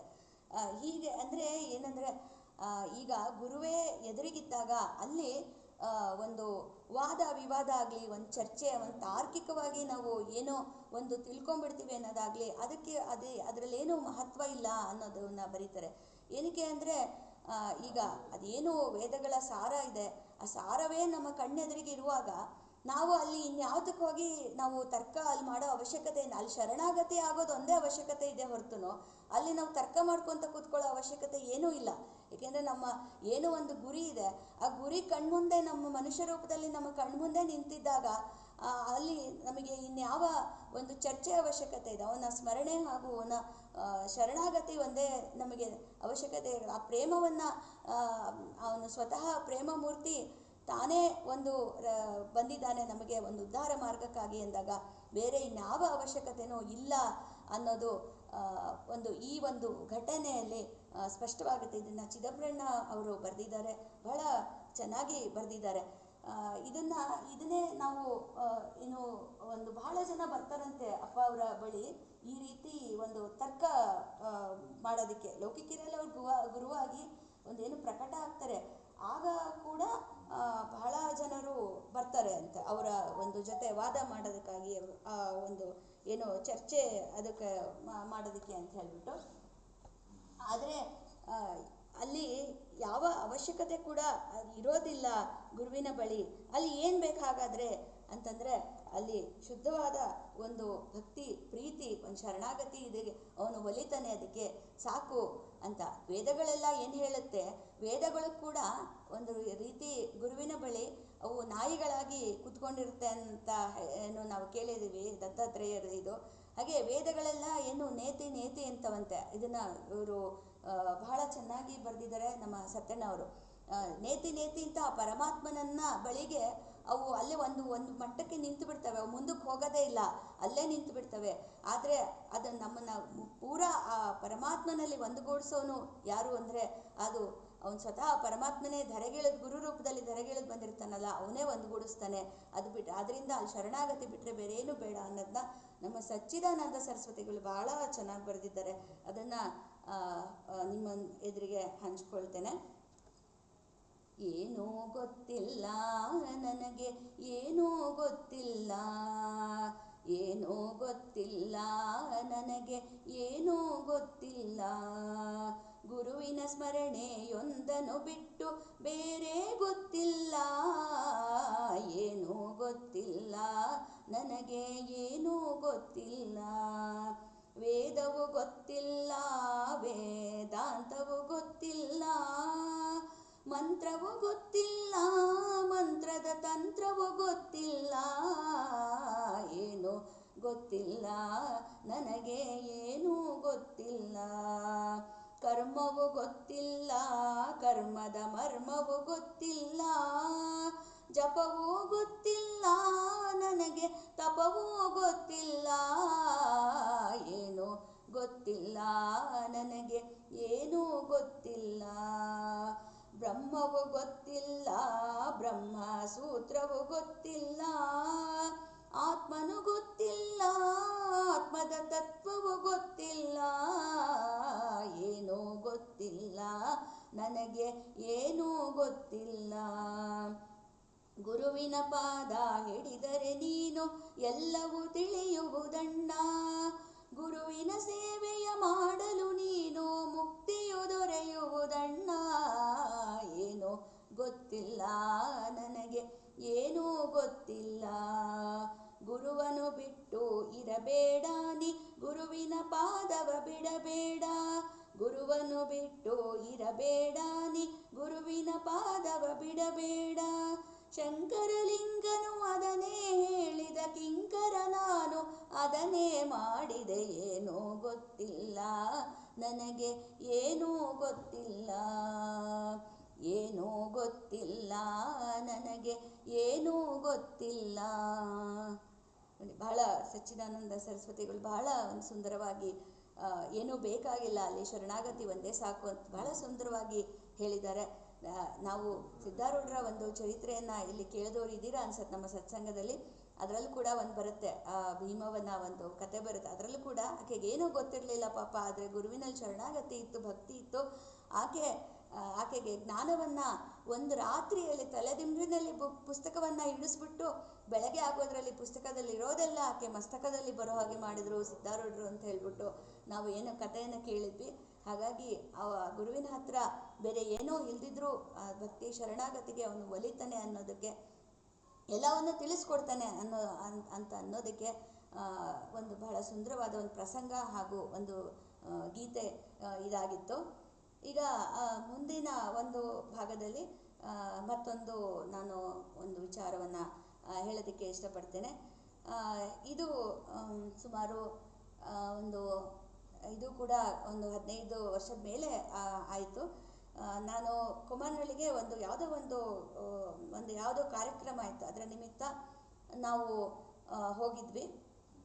ಹೋದಾಗ ಅಲ್ಲಿ ಕಾರ್ಯಕ್ರಮ ಎಲ್ಲ ಮುಗಿದ ನಂತರ ಮರುದಿನ ಬೆಳಗ್ಗೆ ನಾವು ವಾಪಸ್ಸು ಬೆಂಗಳೂರಿಂದ ಹೋಗಿದ್ವಿ. ಬೆಂಗಳೂರಿಗೆ ವಾಪಸ್ಸು ಬರುವಾಗ ಅಲ್ಲಿ ತಮ್ಮೆಲ್ಲರಿಗೂ ಗೊತ್ತಿರ್ಬೋದು, ಪಾತಕ್ಕ ಅಪ್ಪನ ಬಹಳ ಭಕ್ತರು.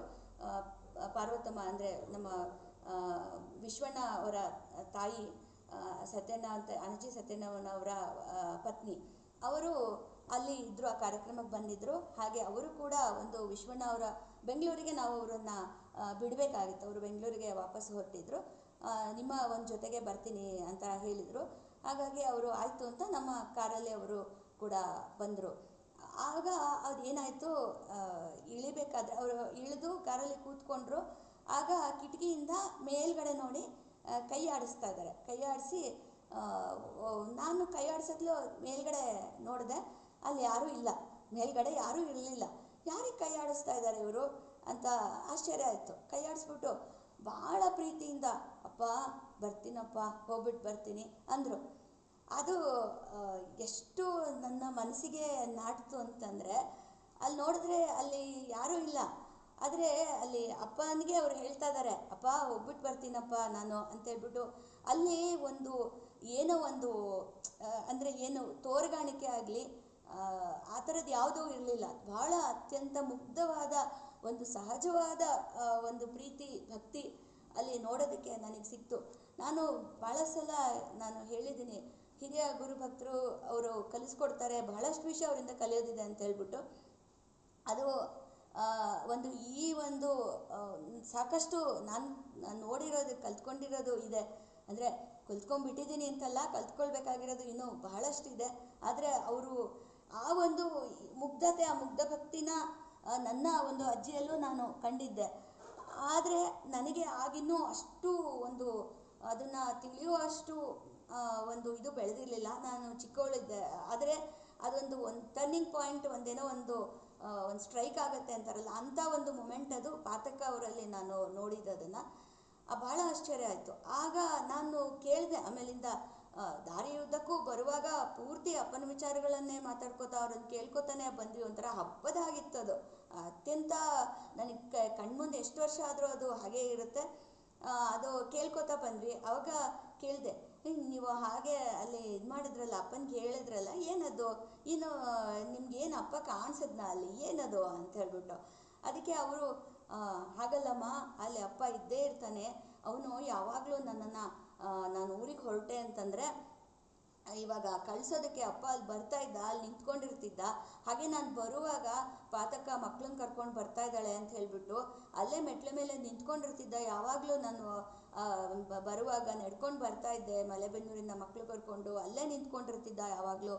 ಅವ್ರಿಗೆ ಅದು ಕಣ್ಮುಂದೆ ಹಾಗೆ ಇದೆ, ಆ ಒಂದು ಇದು ಕಂಡಿದ್ದಪ್ಪನ. ಹಾಗೆ ತುಂಬ ವಿಚಾರಗಳು ಹೇಳಿದರು. ಮತ್ತು ನಾನು ಒಮ್ಮೆ ಬಂದಾಗ ನಾನು ಗರ್ಭಿಣಿ ಇದ್ದೆ. ಆಗ ಅಪ್ಪ ನನಗೋಸ್ಕರ ಚಿರೋಟಿ ಎಲ್ಲ ಮಾಡಿಸ್ಕೊಟ್ಟಿದ್ದ. ಯಾರಾದರೂ ಅವರು ಗರ್ಭಿಣಿ ಇದ್ದರೆ, ನನ್ನ ಮಗಳು ಗರ್ಭಿಣಿ ಇದ್ದಾಳೆ, ಅವಳಿಗೆ ಚಿರೋಟಿ ಮಾಡಿಕೊಡ್ರಿ, ತಿಂಡಿಗಳು ಮಾಡಿಕೊಡ್ರಿ ಅಂತ ಮಾಡಿಸೋನು ಅಂತೇಳಿ ಮಾಡಿಸಿ ಕೊಡ್ತಾ ಇದ್ದ ಅಪ್ಪ ಅಂತ ಸಾಕಷ್ಟು ವಿಚಾರಗಳನ್ನು ಹಂಚ್ಕೊಂಡ್ರು. ಅಲ್ಲಿ ನಂತರ ಅವ್ರು ಹೇಳೋರು, ಹೀಗೆಲ್ಲ ಒಂದು ತಾಯಿ ಪ್ರೀತಿ ಅನ್ನೋದು ಹೆಂಗಿತ್ತು ಅಂತ ಹೇಳ್ಬಿಟ್ಟು ತುಂಬ ಅವರು ಹೇಳಿದ್ರು. ಅಪ್ಪ ಹೇಗೆ ಪ್ರೀತಿ ಮಾಡ್ತಿದ್ದ ಅಂತ ಹೇಳ್ಬಿಟ್ಟು.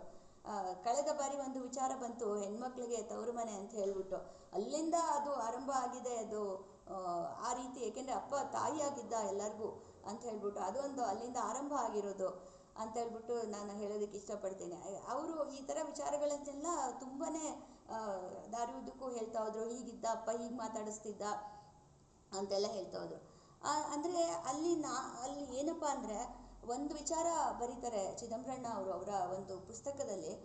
ಅಲ್ಲಿ ಅಪ್ಪ ಅವರನ್ನು ಎದುರಿಗೆ ಕಂಡಿದ್ದಂಥವ್ರು ಅವರೆಲ್ಲ ಏನಿದ್ರಲ್ಲ, ಆ ಅಪ್ಪ ನಿರ್ಗುಣದಲ್ಲಿ ನಿಂತಾಗ ಆಗ ಅವನನ್ನು ಎಲ್ಲಿ ಕಾಣಬೇಕು, ಕಣ್ಮುಂದೆ ಇದ್ದ ಸರಿ ಆಯಿತು. ಆ ನಿರ್ಗುಣದಲ್ಲಿ ನಿಂತಾಗ ಅವಾಗ ಏನು ಮಾಡಿದ್ರು, ಅವಾಗ ಆ ಕಣ್ಣಲ್ಲಿ ಆ ಮೂರ್ತಿ ನಿಂತ್ಕೊಂಡಿತ್ತಂತೆ, ಅಪ್ಪನ ಮೂರ್ತಿ. ಅದನ್ನು ಕಣ್ಣೊಳಿದ್ದ ಮೂರ್ತಿಯ ತನ್ನೊಳಗೆ ತಂದು ತನ್ನೊಳಗೆ ತಂದು ಘನ ಮೂರ್ತಿ ಪುರಂದರ ವಿಠಲನ್ನ ನೋಡದೆ ಸುಮ್ಮನೆ ದೊರಕುವುದೇ ಶ್ರೀರಾಮನ ದಿವ್ಯನಾಮವು ಹೇಳ್ತೀವಲ್ಲ ನಾವು. ಅದನ್ನು ಆ ಕ್ಷಣ ಅದು ತಂದ್ರಂತೆ. ಕಣ್ಣೊಳಿದ್ದ ಒಂದು ಮೂರ್ತಿನ ತನ್ನೊಳಗೆ ತಂದ್ಕೊಳ್ಳೋದನ್ನು ಅಭ್ಯಾಸ ಮಾಡಿದ್ರು. ಅಂದರೆ ಅಲ್ಲಿ ಭಾವನೆಗೆ, ಯಾಕೆ ಈ ವಿಚಾರವನ್ನು ಹೇಳ್ತಾ ಇದ್ದೀನಿ ಅಂದರೆ, ಭಾವನೆಗೆ ಅಷ್ಟು ಪ್ರಾಮುಖ್ಯತೆ ಇದೆ. ಅಂದರೆ ಸಕ್ರಾಪಟ್ಟಣದ ಗುರುಗಳು ಒಮ್ಮೆ ಹೇಳಿದ್ದಾರೆ, ಅಲ್ಲಪ್ಪ ನೀನು ಗುರುಗಳು ಎದುರಿಗಿದ್ದಾಗ ನೀನು ಗುರು ಅಂತ ಏನೋ ಸೇವೆ ಮಾಡ್ತೀಯಾ, ನೀನೇನು ಭಕ್ತಿ ಮಾಡ್ತೀಯಾ, ಅದಕ್ಕಿಂತ ಹೆಚ್ಚಿನದು ಗುರುಗಳು ನಿರ್ಗುಣದಲ್ಲಿ ನಿಂತಾಗ ನಿನ್ನ ಭಾವದಲ್ಲಿ ಗುರುವನ್ನು ಜೀವಂತವಾಗಿ ಇಟ್ಕೊಂಡು ನೀನು ಸೇವೆ ಮಾಡ್ತೀಯಲ್ಲ, ಅದು ಕಣೋ ನಿಜವಾದ ಗುರುಭಕ್ತಿ ಅಂತ ಹೇಳ್ಬಿಟ್ಟು ಹೇಳ್ತಾರಂತೆ ಸಕ್ರಾಪಟ್ಟಣದ ಗುರುಗಳು.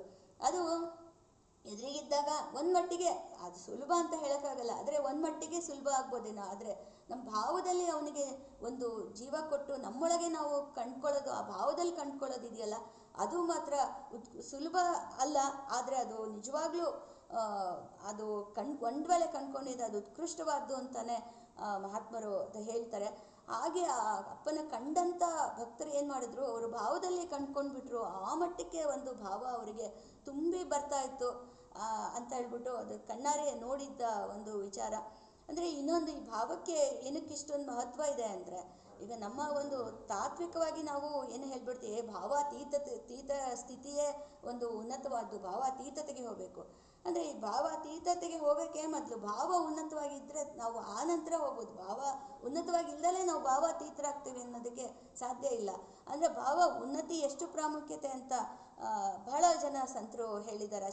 ಬ್ರಹ್ಮಚೈತನ್ಯ ಮಹಾರಾಜರು ಕೂಡ ಹೇಳ್ತಾರೆ, ನಿನ್ನ ಭಾವ ಮಾತ್ರ 100ಕ್ಕೆ 100ದ್ದಾಗಿದ್ದರೆ ನಾನು ನಿನ್ನ ಕರದಲ್ಲಿ ಪ್ರಕಟವಾಗ್ತೀನಿ. ಅದು ಪ್ರಕಟವಾಗಿ ಕೂಡ ತೋರಿಸಿದ್ದಾರೆ. ಮತ್ತು ಅಪ್ಪನ ಒಂದು ವಿಚಾರನೂ ಕೂಡ ಬಂತಲ್ಲ, ಅಲ್ಲಿ ಕೂಡ ಮೊದಲು ಹೇಳಿದ ಒಂದು ವಿಚಾರ, ಅವರು ಶಂಕರಲಿಂಗ ಅಂತ ಕೂಗಿದ್ರು, ಅಪ್ಪ ಅಲ್ಲಿ ಪ್ರಕಟವಾದ ಅಂತ. ಆ ಒಂದು ವಿಚಾರದೂ ಅಷ್ಟೇ, ಅಂದರೆ ಭಾವ ತೀವ್ರತೆಗೆ ಒಲಿತಾನೆ ಆ ಪರಮಾತ್ಮ ಅಂತ ಹೇಳ್ಬಿಟ್ಟು ಅಲ್ಲಿ ಒಂದು ವಿಚಾರ ಇದೆ. ಹಾಗಾಗಿ ಈ ಭಾವ ತೀವ್ರತೆ ಅನ್ನೋದು ಅಷ್ಟು ಮಹತ್ವ ಇದೆ. ಒಮ್ಮೆ ಬ್ರಹ್ಮಚೈತನ್ಯರ ಭಕ್ತೆ ಒಬ್ಬಾಕೆ ಅವರ ಒಂದು ಚಿತ್ರಪಟ, ಅವ್ರ ಫೋಟೋದ ಮುಂದೆ ಆಕೆ ಬೇಡ್ಕೊಂಡ್ಲಂತೆ. ಅದು ಎಷ್ಟು ತೀವ್ರ ಭಾವಕ್ಕೆ ಎಷ್ಟು ಬೆಲೆ ಇದೆ ಅಂತ ಅನ್ನೋದಕ್ಕೆ ಎಲ್ಲ ಬಡಿಸ್ತಾ ಇದ್ರಂತೆ ಅವ್ರ ಮನೇಲಿ. ಏನೋ ಒಂದು ಕಾರ್ಯಕ್ರಮ, ಅಲ್ಲಿ ತುಪ್ಪ ಅದ್ಯಾಕೋ ಇರಲಿಲ್ಲ. ಆಗಿನ ಕಾಲದಲ್ಲಿ ಎಲ್ಲ ಈ ರೀತಿ ಸಿಗ್ತಾ ಇರಲಿಲ್ಲ. ಏನೋ ಒಂದು ಆರ್ಡ್ರ್ ಮಾಡಿದ ತಕ್ಷಣ ಮನೆಗೆ ಬರುತ್ತೆ. ಈಗಿನ ಕಾಲ ಆ ಥರ ಇರಲಿಲ್ಲ ಕಾಲ, ಆಗಿನ ಕಾಲ ಅದು. ಆಗ ತುಪ್ಪ ಎಲ್ಲ ಬಡಿಸಿದ್ದಾರೆ, ಒಂದು ಪಂಕ್ತಿ ತುಪ್ಪ ಹಾಕೋಕ್ಕೆ ತುಪ್ಪ ಇಲ್ಲ. ಅದ್ಯಾಕೋ ತುಪ್ಪ ಅದು ಶೇಖರಣೆ ಮಾಡಿಲ್ಲ ಅವರು ಮುಂಚಿತವಾಗಿ. ಆಗ ಆಕೆ ಭಾಳ ಒಂದು ಅಂದರೆ ಆಗಿನ ಕಾಲದಲ್ಲಿ ನಿಯಮ ಕೂಡ ಅಷ್ಟೇ ಕಠಿಣವಾಗಿತ್ತು. ಅದೆಲ್ಲ ಒಂದು ಶಾಸ್ತ್ರದ ಪ್ರಕಾರ ಒಂದು ಆಗಲೇಬೇಕು ಒಂದು ಪಂಕ್ತಿ ಅಂದರೆ, ಅದೆಲ್ಲ ಇತ್ತಲ್ವ. ಆಕೆ ಹೋಗಿ ಅಲ್ಲಿ ಚೈತನ್ಯರ ಒಂದು ಫೋಟೋ ಮುಂದೆ, ಅವ್ರೇನು ಒಂದು ದೇವ್ರ ಮನೇಲಿ ಇಟ್ಕೊಂಡಿರ್ತಾರೆ ಮುಂದೆ, ಭಾಳ ಒಂದು ಆರ್ತವಾಗಿ ಒಂದು ಭಕ್ತಿಯಿಂದ ಆಕೆ ಬೇಡ್ಕೊಂಡ್ಲಂತೆ, ನಮ್ಮ ಮರ್ಯಾದೆ ಉಳಿಸಿ ದಯವಿಟ್ಟು. ಆಗ ಆ ಭಾವ ಹೆಂಗಿತ್ತು ಅಂದರೆ, ಬ್ರಹ್ಮಚೈತನ್ಯ ಮಹಾರಾಜರು ಫೋಟೋದಿಂದ ಎದ್ದು ಬಂದು ತುಪ್ಪ ಬಡಿಸಿ ಮತ್ತೆ ಫೋಟೋದೊಳಗೆ ಕಣ್ಮರೆ ಆದರು ಅಂತ ಬರೀತಾರೆ ಬ್ರಹ್ಮಚೈತನ್ಯ ಮಹಾರಾಜ ಚರಿತ್ರೆಯಲ್ಲಿ. ಅಂದರೆ ಭಾವಕ್ಕೆ ಅಷ್ಟು ಒಂದು ಮಹತ್ವ ಇದೆ ಅನ್ನೋದು ನಮಗೆ ಈ ಒಂದು ಇದರಿಂದ ತಿಳಿದು ಬರುತ್ತೆ. ಹೀಗೇ ಅವರವರ ಒಂದು ಗುರು ಅಂತಂದರೆ ಅವರವರ ಒಂದು ಭಾವಕ್ಕೆ ಒಲಿಯೋದು ಅಂತ ಹೇಳ್ತಾರೆ. ಅಂದರೆ ಈಗ ಅಪ್ಪ ಅವರಲ್ಲಿ ಭಾಳಷ್ಟು ಜನ ಏನಂದರೆ, ಒಂದು ಅವರ ಮನೆ ದೇವರ ದರ್ಶನ ಆಗ್ತಿತ್ತಂತ ಅಪ್ಪ ಅವರಲ್ಲಿ ಭಾಳಷ್ಟು ಜನಕ್ಕೆ. ಅವರ ಕುಲದೇವತೆ ದರ್ಶನ ಆಗ್ತಿತ್ತಂತ, ಅವ್ರ ಇಷ್ಟ ದೇವತೆ ದರ್ಶನ ಅಂತ ಪಡೆದ್ರಂತ ಅಪ್ಪ ಅವರು. ಇದನ್ನು ಸತ್ಯನ ಅವ್ರು ಬರೆದಿದ್ದಾರೆ ಅವರ ಒಂದು ಪುಸ್ತಕದಲ್ಲಿ. ಭಾಳ ಅವರವರ ಒಂದು ಭಾವ ಏನಿದೆ ಅದು ಅಪ್ಪನನ್ನು ನೋಡಿದಾಗ ಅಲ್ಲಿ ದರ್ಶನ ಆಗ್ತಾ ಇತ್ತಂತೆ ಅವರಿಗೆ. ಅಂದರೆ ನಮ್ಮಲ್ಲಿರೋ ಒಂದು ಏನು ಬಿಂಬ ಇದೆ ಅದರ ಪ್ರತಿಬಿಂಬ ಆ ಅಪ್ಪನಲ್ಲಿ ಕಾಣಿಸ್ತಾ ಇತ್ತು. ಅಂದರೆ ಅಪ್ಪ ಅಂದರೆ ಒಂದು ಶುದ್ಧ ಚೈತನ್ಯ. ಅಲ್ಲಿ ನಾವು ಏನೋ ಒಂದು ನಮ್ಮನ್ನು ನಾವೇ ಕಂಡ್ಕೊಳ್ಬೋದು ಅಂಥ ಒಂದು ಅಪ್ಪ ಶುದ್ಧ ಚೈತನ್ಯ. ಅದರಿಂದ ಅಲ್ಲಿ ನಮ್ಮ ಒಳಗಿನ ಒಂದು ಏನಿದೆ ಅದು ಬಿಂಬ, ಅದು ಪ್ರತಿಬಿಂಬ ಆಗಿ ಕಾಣಿಸ್ತಾ ಇದೆ. ಅಷ್ಟು ಜನ ಅಪ್ಪನಲ್ಲಿ ದರ್ಶನವನ್ನು ಮಾಡಿ ಭಾಳ ಅವರಿಗೆ ಅಲ್ಲಿ ಒಂದು ಅದ್ಭುತವಾಗಿ ಎಲ್ಲಿ ಅವರ ಕುಲದೇವತೆ, ಅವರ ಮನೆ ದೇವರ ದರ್ಶನ ಆಗ್ತಾಯಿತ್ತು. ಅವಾಗ ಭಾಳ ಅವರಿಗೆ ಕಣ್ಣಲ್ಲಿ ನೀರು ಬಂದ್ಬಿಡೋದಂತೆ. ಅವರಿಗೆ ಧಾರಾಕಾರವಾಗಿ ಅವರು ಕಣ್ಣಲ್ಲಿ ನೀರು, ಆನಂದ ಬಾಷ್ಪಗಳನ್ನು ಸುರಿಸೋರಂತೆ. ಅಪ್ಪನ ತೊಡೆ ಮೇಲೆ ಮಲ್ಕೊಳ್ಳೋರಂತೆ, ಅಪ್ಪನ ಕಾಲ ಮೇಲೆ ಬಿದ್ದು, ಪಾದದ ಮೇಲೆ ಬಿದ್ದು ಒದ್ದಾಡೋರಂತೆ, ಜನ ಆಲಿಂಗಿಸ್ಕೊಳ್ಳೋರಂತೆ ಅಪ್ಪನ. ಅಷ್ಟು ಒಂದು ಅಂಥ ವಾತಾವರಣ ಇತ್ತು ಅಂತ ಹೇಳಿಬಿಟ್ಟು ಬರೀತಾರೆ. ಸತ್ಯಣ್ಣ ಬರೆದಿರೋದನ್ನು ನಿಜವಾಗ್ಲೂ ನಾನು ಹೇಳ್ತೀನಿ, ನನಗೆ ನನ್ನ ಪದಗಳಲ್ಲಿ ಅದರ ಒಂದು ಮಹತ್ವವನ್ನು ನಾನು ಕಮ್ಮಿ ಮಾಡಿಬಿಡ್ತೀನಿ ಅಂತ ನನಗೆ ಅನಿಸ್ಬಿಡುತ್ತೆ. ಆ ಮಟ್ಟಕ್ಕಿದೆ ಅದು ಪದಗಳಿಂದ ನಾನು ಎಲ್ಲಿ ಹೇಳೋಕ್ಕೋಗಿ ಅದಕ್ಕೆ ಚ್ಯುತಿ ಮಾಡಿಬಿಡ್ತೀನೋ ಅಂತ ಹೇಳ್ಬಿಟ್ಟು ಅಂಥ ಮಟ್ಟಕ್ಕಿದೆ ಬರೆದಿರೋದು. ಒಂದು ಲೋಕನೇ ಬೇರೆ ಅದು. ಅಂದರೆ ಅಲ್ಲಿ ಆ ಒಂದು ಆನಂದದಲ್ಲಿ ಅಪ್ಪ ಒಂದು ಎರಡು ಮಾತಾಡಿದ್ರೆ ಅಲ್ಲಿ ಅವನು ಏನೋ ಒಂದು ಮಾತಂದರೆ ಅಲ್ಲಿ ಕಷ್ಟಗಳೆಲ್ಲ ಅವ್ರ ಮನಸ್ಸಿನಲ್ಲಿ ಪರಿಹಾರ ಆಗಿ ಅಲ್ಲಿ ಆನಂದ ಹುಟ್ಟುಬಿಡೋದಂತ. ಅಂಥ ಒಂದು ಇದು ನಾವು 1000 ಮಾತು ಆಡಿದ್ರೆ ಏನು ಬಂತು ಭಾಗ್ಯ ಅಲ್ಲಿ ಅಂತ. ಅಪ್ಪನ 2 ಮಾತು ಸಾಕು, ಕಷ್ಟ ಅವರು ಮನಸ್ಸು ಸಂಪೂರ್ಣ ಶುದ್ಧ ಸ್ವಚ್ಛ ಆಗಿ ಆನಂದ ತುಂಬಿ ತುಳುಕಾಡ್ಬಿಡೋದಂತೆ. ಹಾಗಿತ್ತು ಆ ಒಂದು ಸನ್ನಿವೇಶ ಅಂತ ಹೇಳ್ತಾರೆ. ಆ ನಂತರ ಅಂತೆ ಯಾವಾಗಲೂ ಅಪ್ಪ ಅವ್ರು ಹೇಳೋರಂತೆ, ಗುರುಮಾಯಿ ಅಂತ ಹೇಳ್ಬಿಟ್ಟು ಭಾಳ ಸಲ ಅದನ್ನು ಉಪಯೋಗಿಸೋರಂತೆ. ಅಂದರೆ ಗುರುವು ಮಾತೆ ಸ್ವರೂಪ, ಗುರುವು ತಾಯಿ ಇದ್ದ ಹಾಗೆ ಅಂತ ಹೇಳ್ಬಿಟ್ಟು ಹೇಳೋರಂತೆ. ಅಂದರೆ ಯಾರು ಬಂದ್ರೂ ಆ ತಾಯಿಯ ಪ್ರೇಮವನ್ನು ಅಪ್ಪನಲ್ಲಿ ಸಾಕಷ್ಟು, ಒಂದು 1000 ತಾಯಿಯ ಪ್ರೇಮ ಅಂತ ಏನು ಹೇಳ್ತಾರೆ, ಅದು ಎಲ್ಲರ ಅಲ್ಲ ಅನುಭವಿಸೋರಂತ ಆ ತಾಯಿಯ ಪ್ರೇಮನ. ಬಂದವರಿಗೆ ಮೊದಲು ಯಾರಿಗೂ ಬಂದಿದ ತಕ್ಷಣ ಬರೀ ಏನು ಜ್ಞಾನ ಉಪದೇಶ ಅಧ್ಯಾತ್ಮ ಅಂತ ಹೇಳ್ತಾ ಇರಲಿಲ್ಲಂತೆ. ಮೊದಲು ಬನ್ನಿ ಹೇಗಿದ್ದೀರಾ ಅವರ ಒಂದು ಕುಶಲೋಪರಿಯನ್ನು ವಿಚಾರಿಸ್ತಾ ಇದ್ರಂತೆ. ಅವರು ಏನೋ ಒಂದು ಜೀವನದಲ್ಲಿ ಒಂದು ಕಷ್ಟ ಸುಖಗಳನ್ನು ವಿಚಾರಿಸ್ತಾ ಇದ್ರಂತೆ.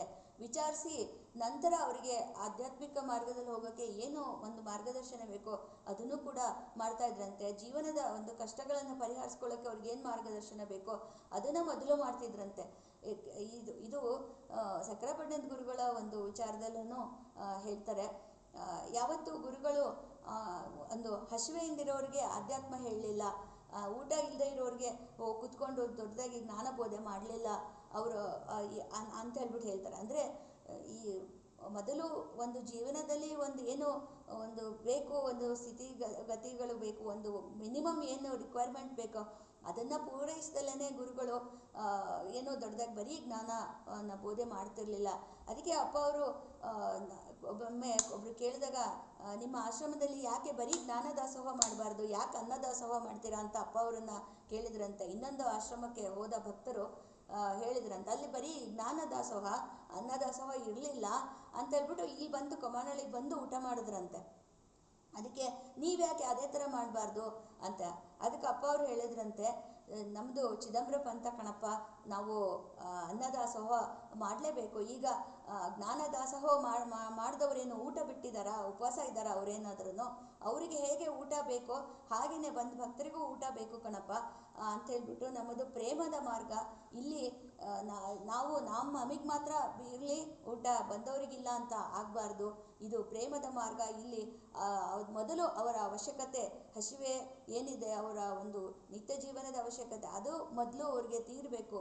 ಇಲ್ಲಾಂದರೆ ಆಧ್ಯಾತ್ಮಕ್ಕೆ ನೀನು ಸುಮ್ಮನೆ ಹಸಿದವ್ರನ್ನ ಕರೆದು ಆಧ್ಯಾತ್ಮಕ್ಕೆ ಬಾ ಅಂದರೆ ಬರೋದಿಲ್ಲ, ಅದು ಸರಿನೂ ಅಲ್ಲ ಅಂತ ಹೇಳ್ಬಿಟ್ಟು ಇದು ಈ ಅಪ್ಪನ ಒಂದು ಇದರಲ್ಲೂ ಬರುತ್ತೆ. ಹಾಗೆ ಸಕ್ರಪಟ್ಟಣದ ಗುರುಗಳು ಇದರಲ್ಲೂ ಬರುತ್ತೆ. ಗುರುಗಳು ಯಾವತ್ತೂ ಆ ರೀತಿ ಬರೀ ಜ್ಞಾನವನ್ನು ಹೇಳೋದಿಲ್ಲ ಅನ್ನೋದು ಬರುತ್ತೆ. ಅಂದರೆ ಒಂದು ಚರಣ ಗುರುವಿಂದು ಒಂದು ಅವರ ಏನು ಒಂದು ಜೀವನದ ಒಂದು ಸ್ಥಿತಿಗತಿಗಳಿಗೆ, ಅಂದರೆ ಇಹ ಲೋಕದ ಇದಕ್ಕೆ ಸಂಬಂಧಪಟ್ಟ ಇನ್ನೊಂದು ಚರಣ ಇಹಪರ ಎರಡೂವನ್ನು ಕರುಣಿಸುವಂಥ ಚರಣಗಳು, ಗುರುವಿನ ಚರಣಗಳು, ಗುರುವಿನ ಪಾದುಕೆಗಳು ಅಂತ ಏನು ಹೇಳ್ತಾರೆ. ಅದಕ್ಕೆ ಪೂರಕವಾಗಿ ನಾವು ಈ ಎಲ್ಲ ಒಂದು ವಿಚಾರಗಳನ್ನು ಅವರು ಬರೆದಿದ್ದಾರೆ, ಅದರಲ್ಲಿ ಕಾಣ್ಬೋದು. ಈ ಗುರುವಿನ ಮಂತ್ರ ಅನ್ನೋದು ಏನು ಮಂತ್ರ ಉಪದೇಶ ಕೊಡ್ತಾಯಿದ್ರು ಅಪ್ಪ ಅವರು, ಅದರಲ್ಲಿ ಅದು ಏನು ಕೊಡ್ತಾಯಿದ್ರು ಅನ್ನೋದನ್ನಂತೂ ಸತ್ಯಣ್ಣವರು ಬಹಳ ಸುಂದರವಾಗಿ ಬರೆದುಬಿಟ್ಟಿದ್ದಾರೆ.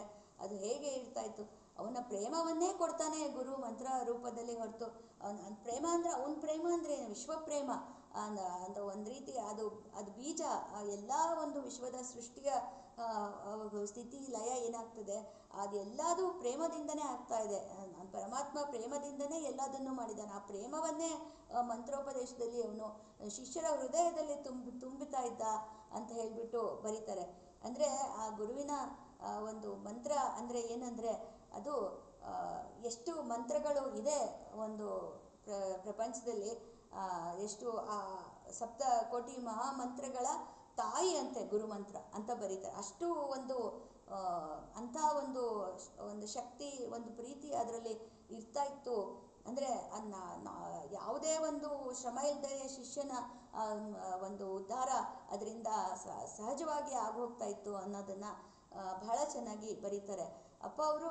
ಈಗ ಅದರಿಂದನೇ ಅವರಿಗೆ ಎಲ್ಲ ತಿಳಿದವರೇ ಬರಲಿ ನನ್ನ ಹತ್ರ, ಏನೋ ತತ್ವ ವಿಚಾರ ತಿಳ್ಕೊಂಡಿರ್ಬೇಕಪ್ಪ, ವೇದಾಂತ ಗೊತ್ತಿರಬೇಕು, ಆ ಥರ ಏನೂ ಇಲ್ಲ. ಯಾರು ನನಗೇನೂ ಗೊತ್ತಿಲ್ಲ ಅಂತ ಬಂದವ್ರಿಗೂ ಕೂಡ ಅದೇ ಪ್ರೀತಿ ಮಾಡ್ತಾ ಇದ್ರಂತೆ. ಎಲ್ಲ ಗೊತ್ತಿರೋರು ಬಂದರೂ ಕೂಡ ಅದೇ ಪ್ರೀತಿ ಇರ್ತಾಯಿತ್ತು. ಯಾರಿಗೂ ಒಂದು ಭೇದ ಭಾವ ಅನ್ನೋದು ಇರಲಿಲ್ಲ. ಎಂಥವ್ರ ಮೇಲೂ ಕೂಡ ಅವ್ರ ಕರುಣಾದೃಷ್ಟಿ, ಕೃಪಾದೃಷ್ಟಿ ಒಂದೇ ಸಮ ಆಗಿರ್ತಿತ್ತು. ಆದರೆ ಹೇಳೋರಂತೆ, ಕೃಪೆ ಎಲ್ಲರ ಮೇಲೂ ಒಂದೇ ಸಮನಾಗಿರುತ್ತಪ್ಪ, ಆದರೆ ಅದರ ಒಂದು ಪ್ರಯೋಜನ ನಿಮ್ಮ ಒಳಗಡೆ ಆಗಬೇಕು ಅಂತಂದರೆ ಅದು ನಿಮ್ಮ ಪಾತ್ರತೆಯ ಮೇಲೆ ಹೋಗುತ್ತೆ ಅಂತ ಹೇಳೋರಂತೆ. ನಮ್ಮ ಪಾತ್ರತೆಯನ್ನು ನಾವು ಎಷ್ಟು ಬೆಳೆಸ್ಕೋತೀವೋ ಅಷ್ಟು ಅವನ ಕೃಪೆಯ ಒಂದು ಏನು ನಾವು ನಮ್ಮೊಳಗೆ ನಾವು ಅದನ್ನು ಕಾಣ್ಕೋಬೋದು ಅನ್ನೋದನ್ನು ಬಹಳ ಸುಂದರವಾಗಿ ಹೇಳ್ತಾರೆ. ಇದರಲ್ಲಿ ಸತ್ಯಣ್ಣ ಅವರು ಬಹಳ ಸುಂದರವಾಗಿ ಹೇಳಿದ್ದಾರೆ. ಹಾಗಾಗಿ ಇಲ್ಲಿ ಮುಖ್ಯವಾಗಿ ಅವರು ಹೇಳೋದಂದರೆ ಗುರುವಿನ ಒಂದು ಮಾರ್ಗ ಏನಿದೆ ಗುರುಭಕ್ತರಿಗೆ ಬೇರೆ ಇನ್ಯಾವ ಅವಶ್ಯಕತೆಗಳು ಬೀಳೋದಿಲ್ಲ ಅಲ್ಲಿ ಅಂತ ಹೇಳ್ಬಿಟ್ಟು, ಅದರಿಂದ ಒಂದು ಭಕ್ತಿಯ ಒಂದು ಅವಶ್ಯಕತೆ ಬಿಟ್ಟರೆ, ಶರಣಾಗತಿ ಅವಶ್ಯಕತೆ ಬಿಟ್ಟರೆ ಬೇರೆ ಯಾವುದೂ ಇರೋದಿಲ್ಲ, ಅವಶ್ಯಕತೆ ಇಲ್ಲ ಅನ್ನೋದನ್ನು ಬಹಳ ಚೆನ್ನಾಗಿ ಬರೆದಿದ್ದಾರೆ. ಇದು ಒಂದು ನೋಡಿ, ಶಾಸ್ತ್ರಾಭ್ಯಾಸ ಸಾಧನೆ ಗಂಧವಿಲ್ಲದ ಅವಿವೇಕಗಳು ಮೂಢರು ಆದ ಭಕ್ತಗಣಕ್ಕೆ ತನ್ನವರೇ ಹೌದು ನನ್ನವರೇ ಆಗಿದ್ದಾರೆ ಎಂಬ ಅವ್ಯಾಜ ಪ್ರೇಮದಿಂದ ಭರವಸೆಯನ್ನು ಕೊಟ್ಟು ಸಾಧನಾ ಮಾರ್ಗವನ್ನು ತಿಳಿಸಿದರು. ಹೀಗೆ ಅವರು ಪ್ರೇಮ ಪ್ರವಾಹದಲ್ಲಿ ತೇಲಿಸಿ ಬಿಡುತ್ತಿದ್ದರು. ನಿರ್ಮಲ ಪ್ರೇಮಾಜ್ಞೆಯಲ್ಲಿ ದಾರಿದ್ರ್ಯ ದುಃಖಗಳ ದಹನವಾಗಿ ಬಿಟ್ಟಿತು. ಅಹಂ ಬ್ರಹ್ಮಾಸ್ಮಿ ಬೋಧೆಯಲ್ಲಿ ಸಮರಸವಾಗಿ ಬಿಟ್ಟರು. ಗುರುವಿನ ಹುಚ್ಚು ಹಿಡಿದ ಭಕ್ತರು ಆತ್ಮ ನಿವೇದನ ಭಕ್ತಿಯಲ್ಲಿ ಮುಳುಗಿದರು. ನಿರ್ವಾಜ ಪೂರ್ವಕ ಭಕ್ತಿಯೇ ಭಕ್ತರ ನೆಲೆಗಟ್ಟಾಯಿತು. ಗುರುಚರಣ ಧೂಳಿಯೇ ಸ್ಪರ್ಶಶಿಲೆ. ಸಪ್ತಕೋಟಿ ಮಹಾಮಂತ್ರಗಳ ಅಧಿದೇವತೆ ಸದ್ಗುರು.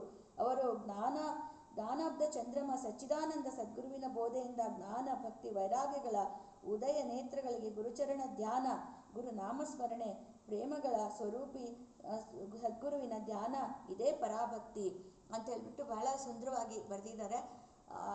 ಹೀಗೆ ಅಪ್ಪ ಅವರು ಈಗ ಹಾಗಾದರೆ ನಾವು ಈ ಭಾವನೆ, ಈ ಭಕ್ತಿ ಹಾಗೂ ಅವನ ಧ್ಯಾನದಿಂದ ಗುರು ಒಂದು ನಾಮಸ್ಮರಣೆ, ಹಾಗೆ ಆ ಗುರುವಿನ ಸ್ವರೂಪ ಮೂರ್ತಿ ಧ್ಯಾನ ಮೂಲಂ ಗುರೋ ಮೂರ್ತಿ ಕೇಳಿದ್ದೀವಿ, ಪೂಜಾ ಮೂಲಂ ಗುರುಪದ ಅಂತ ಹೇಳ್ಬಿಟ್ಟು, ಮಂತ್ರ ಮೂಲಂ ಗುರೋರ್ ವಾಕ್ಯ, ಮೋಕ್ಷ ಮೂಲಂ ಗುರೋ ಕೃಪಾ ಅಂತ ಕೇಳಿದ್ದೀವಿ. ಹಾಗಾದರೆ ಅವನ ಧ್ಯಾನ ನಾವು ಮಾಡ್ತಾ ಇದ್ದರೆ, ಅಲ್ಲಿ ಭಾವದಲ್ಲಿ ನಾವು ಇದ್ದರೆ ಅವನು ಇದ್ದಾನೆ, ನಿಜವಾಗ್ಲೂ ಅದು ತಲುಪುತ್ತಾ ಅವನಿಗೆ, ಅವನು ಇದ್ದಾನ ಅಂತ ನಮ್ಮಲ್ಲಿ ಪ್ರಶ್ನೆ ಬಂದರೆ ಅಪ್ಪ ಅವರೇ ಹೇಳಿದ್ದಾರೆ ಭಾಗೀರ್ತಕ್ಕ ಅವರಿಗೆ, ನೀನು ಧ್ಯಾನ ಮಾಡುವಾಗ ಕಾಗದ ಗೀಗದಗಳಿಗೆ ನಿಲುಕದ ಒಂದು ಪ್ರೇಮ ದೃಷ್ಟಿಯಿಂದ ನಿನ್ನನ್ನು ನಾನು ಸದಾ ನೋಡ್ತಾ ಇರ್ತೀನಿ ಅಂತ ಹೇಳ್ಬಿಟ್ಟು ಅಪ್ಪ ಅವರೇ ಸ್ವತಃ ಪತ್ರದಲ್ಲಿ ಭಾಗೀರ್ತಕ್ಕ ಅವರಿಗೆ ಬರೆದಿರೋದನ್ನು ನಾವು ಜ್ಞಾಪಿಸ್ಕೋಬೋದು. ಅಂದರೆ ಅವ್ರ ದೃಷ್ಟಿ ನಮ್ಮ ಮೇಲೆ ನಾವು ಭಾವಿಸ್ಕೊಂಡ್ರೆ ಅಥವಾ ನಾವು ಸ್ಮರಣೆ ಮಾಡಿಕೊಂಡ್ರೆ ತಕ್ಷಣ ಅವನ ದೃಷ್ಟಿ ನಮ್ಮ ಕಡೆಗೆ ಇದ್ದೇ ಇರುತ್ತೆ ಅನ್ನೋದನ್ನು ಈ ಒಂದು ಮುಖಾಂತರ ಕೂಡ ನಾವು ನೋಡ್ಬೋದು. ಈ ಒಂದು ಸಂದರ್ಭ ಅಪ್ಪ ಅವರ ಪತ್ರದಿಂದ ಕೂಡ ನಾವು ತಿಳಿಬೋದು ಅಂತ ಹೇಳ್ಬಿಟ್ಟು ಹೇಳ್ತಾ, ಈಗ ಒಂದು ಅಪ್ಪನ ಒಂದು ಇನ್ನೊಂದು ಹಾಡನ್ನು ಹೇಳ್ತೀನಿ. ಅಥವಾ ಯಾರಾದರೂ ಹೇಳೋದಕ್ಕೆ ಆಸಕ್ತಿ ಈಗಲೂ ಇದ್ದರೆ ಕೂಡ ಯಾರು ಹೇಳ್ಬೋದು, ಹೇಳೋದಾದರೆ ಹೇಳ್ತೀರಾ ಯಾರಾದರೂ?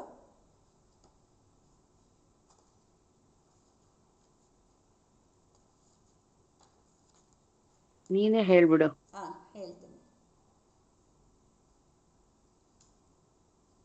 ಅಪ್ಪ ಅಪ್ಪ ಅಪ್ಪ ಶಂಕರಲಿಂಗನೇ ನಮ್ಮಪ್ಪ, ಅಪ್ಪ ಅಪ್ಪ ಅಪ್ಪ ಶಂಕರಲಿಂಗನೇ ನಮ್ಮಪ್ಪ, ಅಪ್ಪನ ತಿಳಿಯದಿದ್ದರೆ ನೀನು ಬೆಪ್ಪ ಕಾಣಪ್ಪ, ಅಪ್ಪ ಅಪ್ಪ ಅಪ್ಪ ಶಂಕರಲಿಂಗನೇ ನಮ್ಮಪ್ಪ, ಅಪ್ಪ ಎಂದರೆ ಯಾರಪ್ಪ ಅಪ್ಪನ ತಿಳಿಯುವುದೆಂಗಪ್ಪ, ಅಪ್ಪನೇ ಹೇಳಿ ಕೊಡಬೇಕಪ್ಪ ಅಪ್ಪನ ಪಾದವ ಹಿಡಿಬೇಕಪ್ಪ, ಅಪ್ಪ ಅಪ್ಪ ಅಪ್ಪ ಶಂಕರಲಿಂಗನೇ ನಮ್ಮಪ್ಪ, ಅಪ್ಪನೇ ದೈವ ಕಾಣಪ್ಪ ಅಪ್ಪನೇ ಗುರುವು ತಿಳಿಯಪ್ಪ, ಅವನೇ ಆತ್ಮನು ನೋಡಪ್ಪ ಬೇರೆ ದೈವವು ಇಲ್ಲಪ್ಪ, ಅಪ್ಪ ಅಪ್ಪ ಅಪ್ಪ ಶಂಕರಲಿಂಗನೇ ನಮ್ಮಪ್ಪ, ರಂಗಪ್ಪ ಅವನಲ್ಲಪ್ಪ